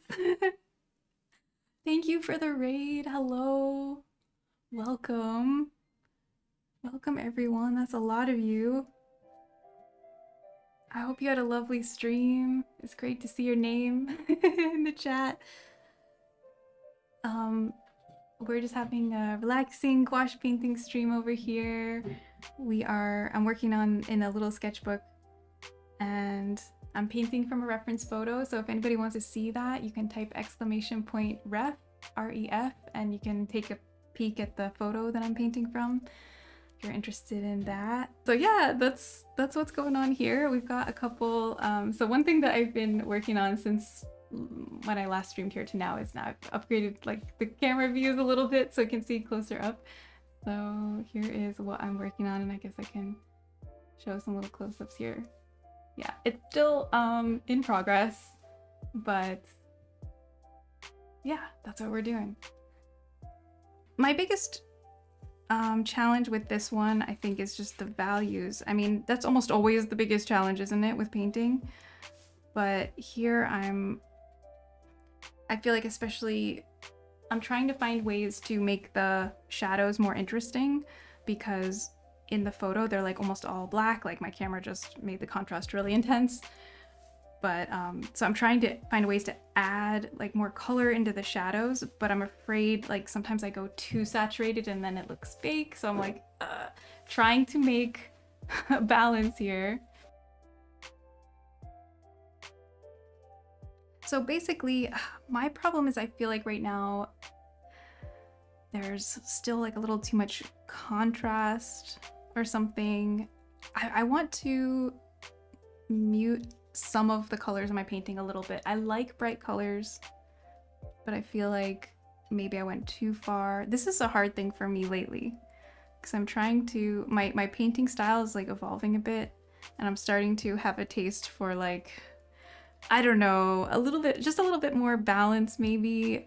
I do like bright colors, but I'm trying to reserve the most saturated colors for certain areas instead of being so bright everywhere.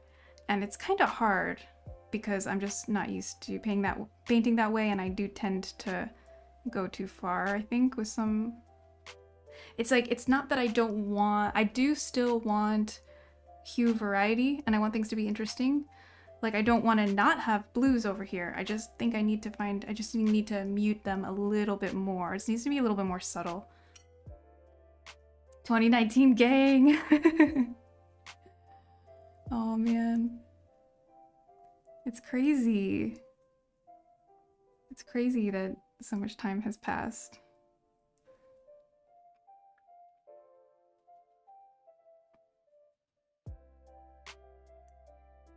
I would take a little bit of a darker green. I'm adding some brown so that it's slightly more earthy. I'll add that in here.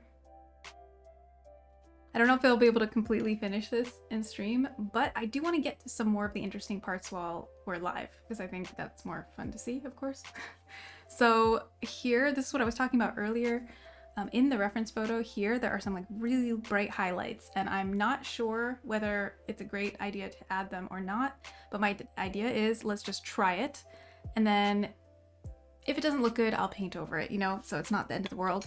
But I'm gonna use white, I'm gonna use pure white, and if anything, maybe I could tint it like... I think I'm just gonna use pure white, and then we'll see how it looks.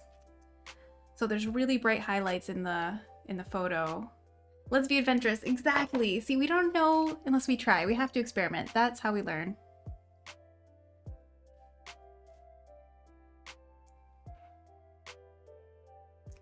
Okay, so I'm trying to add some little tiny, very sharp white highlights. I think maybe that'll work out okay. Love this pic, thank you. If anybody wants to see the reference photo, just type !ref, R-E-F. So I took a photo this year. I think it was more in the spring, like the end of spring. I took this photo, and now we're just getting a chance to paint it. Okay, I'm glad we're adding the white highlights. I think it's gonna be good. I just need to find the good amount. But they're really bright in the photo. What kind of paint are you using? It's so nice. Thank you. It is gouache, so that's like an opaque watercolor paint. And I'm using, the brand I'm using is mainly Holbein, but I also have a couple of colors from Winsor & Newton that I really like. I don't know if I'm using, yeah, I think I'm using a couple Winsor & Newton colors. I kind of mix these two brands a lot. Holbein is like my top favorite, but it's the type of paint is gouache paint. Yeah, Pablo, so that's part of what I love about the Holbein paints is like they are so opaque, and Winsor & Newton is basically the same. I feel like if I had to pick one, I think Holbein might be just a teeny tiny bit but it's really nice, so you can actually get that kind of coverage to paint a white highlight over a really dark area, and it's possible to do that. So yeah, if you're not familiar with gouache, but if you have used watercolor, I think it's like a fun thing to play with, to add into your watercolor. You can use it for highlights and things like that. Yes, you can post a picture of your cat. I almost said hat, but I mean that's fine too. Both are fine.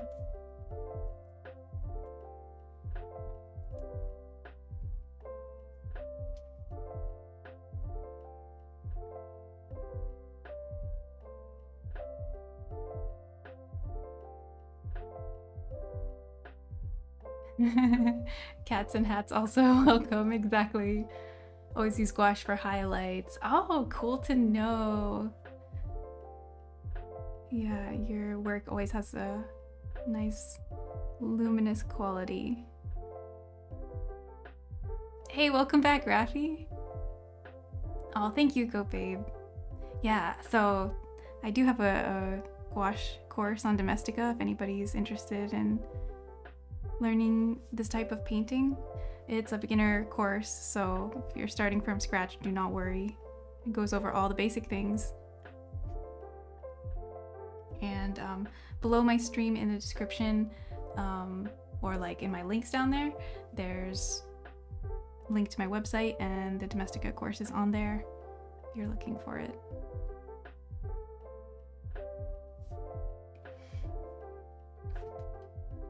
Thank you, Erin.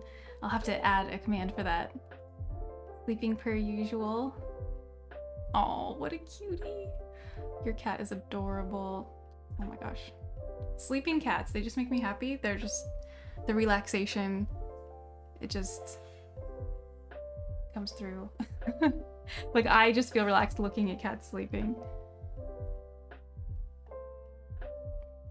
They aren't gouache, but I've used Gansai Tambi watercolors. They're not expensive, can be laid down fairly opaque. I've heard really good things about those watercolors. I've had a lot of people recommend them. All right, so I'm getting a little like maybe I don't want to get overwhelmed with all these highlights in one spot, but if you look at the photo, there's really a lot here. So what I want to do to try to make this interesting is, so we have a grouping here, and then I want to come out here and then maybe add a couple highlights here. So we need to add some highlights that kind of lead away from that, and like just pepper in, just sprinkle in some white highlights here and there on the outside of that grouping. All right, so we're getting closer here, like actually getting closer in the foreground. I'm gonna add some leaves coming off of these stems here. The set design in their courses is amazing. Oh my gosh, yes, that's another great thing. Like, and they're amazing. I mean, that was definitely amazing when I got there the first day and I saw the set that they made. Love your painting on the left side, like a hedge to a garden scene, was perfect. Oh, wasn't that so cool? So creative. And like, that was not my idea, you know? I had nothing to do with that. They came up with all of that. And it was like, it was so cool because it was definitely something like I could have thought of. And what I mean is like something that was felt very true to me and that I really liked. I don't know that I would have thought of it, but you know, it just felt very right. So I'm going to try to make the stems so we can see where the flower shapes are gonna be. So it's kind of hard to wing it. So here we go. It's very light colored. I don't know if that's really showing up well for you guys. Light green, but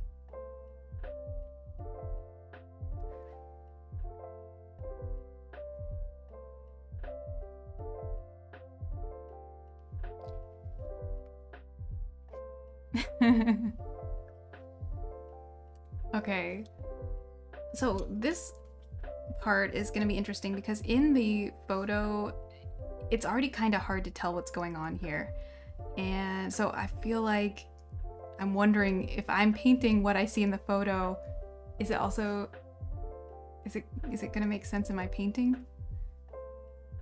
So I'm going to trust the process. You know, we have a saying, see a blob, paint a blob, you know, don't try to necessarily make sense of it. If you see it, just paint what you see. Don't overthink it. So I'm going to try that here. So I'm seeing these white flowers, these little groupings. On the bottom left too, it's hell, can confirm. It's so chaotic, you know? There's so many overlapping leaves and flowers and things that are just basically the same color. and not, you know what I mean? It's just chaos, but that's okay. That's why it's so beautiful, you know? That's what makes me want to paint these scenes. Like, and it's very tricky sometimes to actually do, but when you see something like this and just this lush, overwhelming, gorgeous, just explosion of green, oh, that's what makes me want to paint it. And then when you actually get down to it, it can be very hard because of the confusion. Beautiful chaos in nature, exactly. Exactly.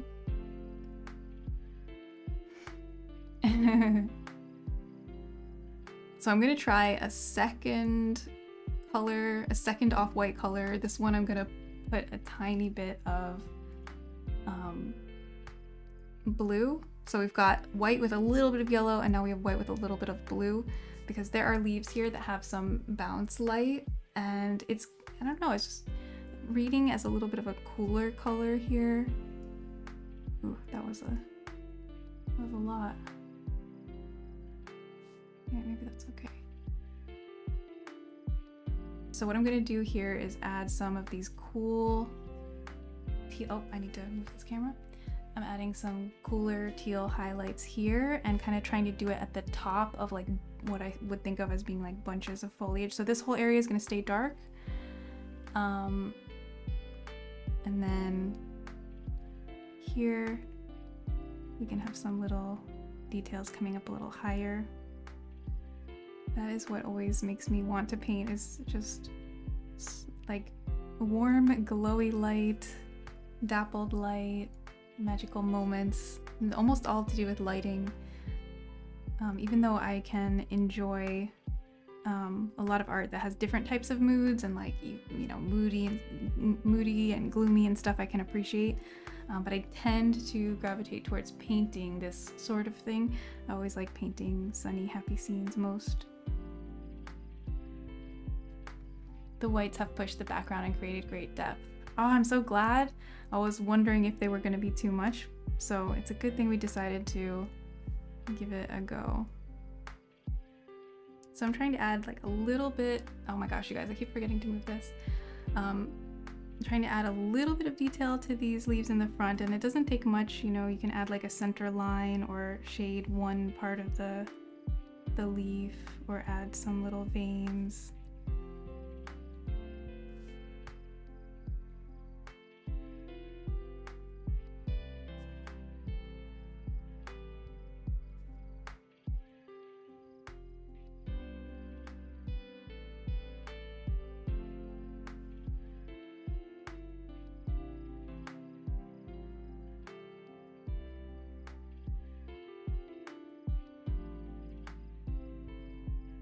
So the color I'm using right now, this darker green, is a pretty transparent mix.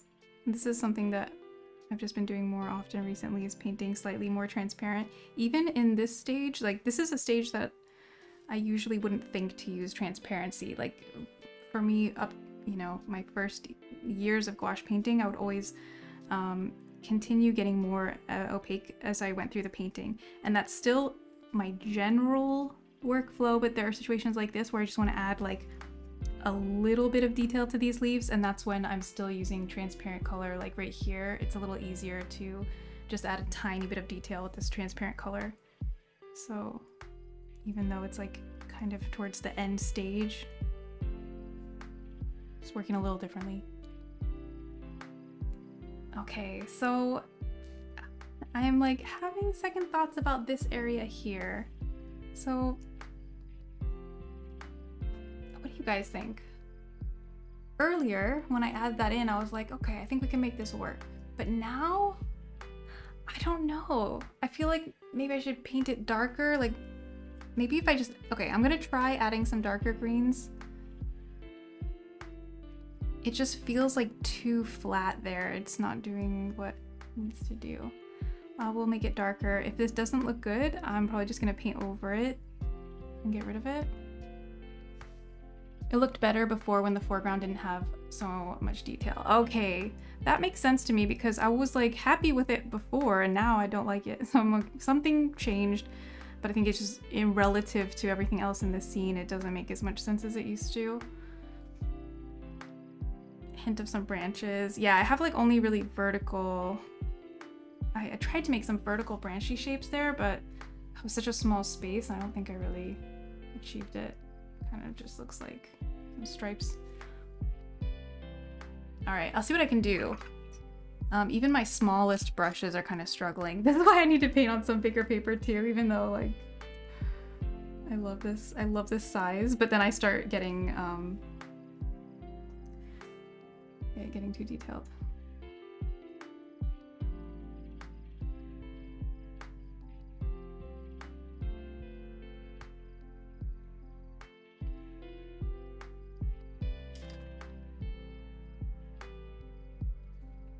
Okay, see what else we can do here. So I could add some more. It's like, do we add more or less? It's like it feels like an awkward thing now. Well, we can't add less, but you know, paint over it. Squeeze says I'm in the market for some super tiny brushes. Been 3D printing some miniatures. They're pretty expensive, so I've been dragging my feet. Oh, that's right.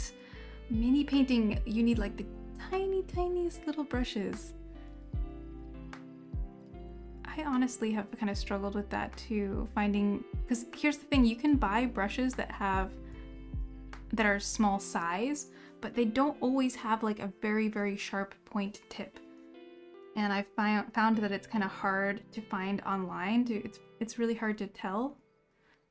So I find more success shopping for very small brushes in person where I can see like really see what the tip looks like, you know, because sometimes I end up using a larger brush that just comes to a better point. Like I have some small brushes that are just very like flat at the end, and so that's kind of as a struggle.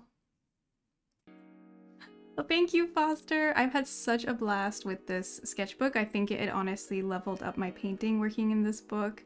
It encouraged me to try a lot of different workflows. This sketchbook was able to handle more water than other ones I've used in the past. It's just good, really good quality paper. And I think that helped in my transition into like a more,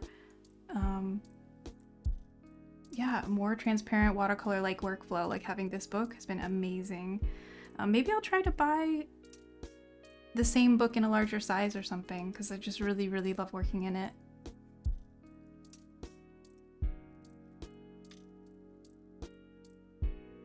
Oh, thanks for the recommendation. So Go Babe says Princeton, Neptune, and Mimic brushes are my favorite thus far.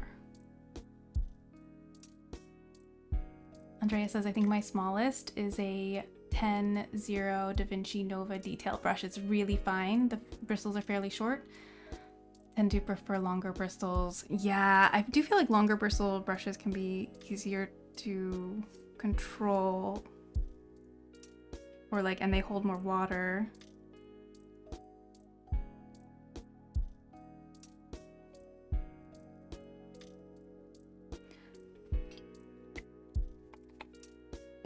That is a good question. So with paper, with watercolor and gouache, I found that it's a lot easier in loose paper to get like a higher quality paper. When it comes to sketchbooks, you kind of have to compromise a little bit. It's like there are very few brands that make sketchbooks that are actually 300 grams thickness. So as long as you get like as close to that as you can, like the, you know, then that's good, but it's really hard to find. And Etcher, the sketchbook that I'm working with now, that brand is known for having really good quality sketchbooks, and they have like a thicker paper than what you usually see. But I've worked in other sketchbooks and had a good experience too. It's just, again, it depends on how you paint, and it used to be that I painted with a lot less water, so yeah, it was easier for me to use sketchbooks with a thinner paper and without any problem. So I'm not sure if I were to go back to some of my older sketchbooks now with my current painting style, if I would have as good of a time, but I think you don't have to worry. If you can get to like, I'd say 220 grams should be like maybe the minimum. But if you can get to 220 grams, you should be able to work in that, unless you're just using like a ton of water. I'm trying to remember the thickness, the paper in this one. So it's 100% cotton paper as well, which makes a difference. It's 230 grams. This paper is 230 grams. So that's actually less than I thought. 230 grams. And this is like amazing paper. So yeah, don't worry about the 300 in that case. But this is as thick paper as you can find and for a reasonable price. There's another brand, Hanamula. I don't know if I'm saying that right, but I bought a lot of their sketchbooks and they are pretty affordable, like relatively speaking to all the sketchbooks that I priced out. And yeah, I had a good experience working with those too. I like some of these brown details here. I'm gonna bring some of that over. Maybe that helps, you know? Because this is supposed to be also like a woody area with branches and stuff. We just gotta be willing to try stuff. If it doesn't work, we'll paint over it. We'll learn something new. So I think you can tell a little bit from the camera view that the light is coming in here pretty strong. I think I'm about to wrap up. And I didn't get quite 100% finished with this, but I'm still pretty happy with it, and I'll just finish it and record the last bits so you can see over here. Oh my gosh, the camera's struggling. So yeah, the light's coming in and it's like making the cameras get crazy. But hopefully I'm gonna get some curtains. I want to get some sheer curtains that block it just a little bit but still allow some natural light in, and hopefully that'll be a good balance. I tried in the past to get blackout curtains, which I still have, and then use artificial lights, but I couldn't end up getting anything that looked good there. So I'm still, it's like a work in progress, but for now, this is, yes, it's a cliffhanger. For now, it's a cliffhanger. If you want to see my schedule, if you go to my website, which is just artbymaddie.com, and click on streaming schedule, there's a link there, then it will just say where I am when. So that's easier if you kind of forget on which Wednesday it is. Then it's always there. Oh, thank you, Miss Smaragd. Thank you so much. Thank you, Ben. Thanks, everyone. I appreciate it. Yeah, I will finish the painting and then I'll upload the video from today and hopefully the end of this painting and put them together, so you can check YouTube for that if you want to see, if you want the end of the cliffhanger. Bye, everybody.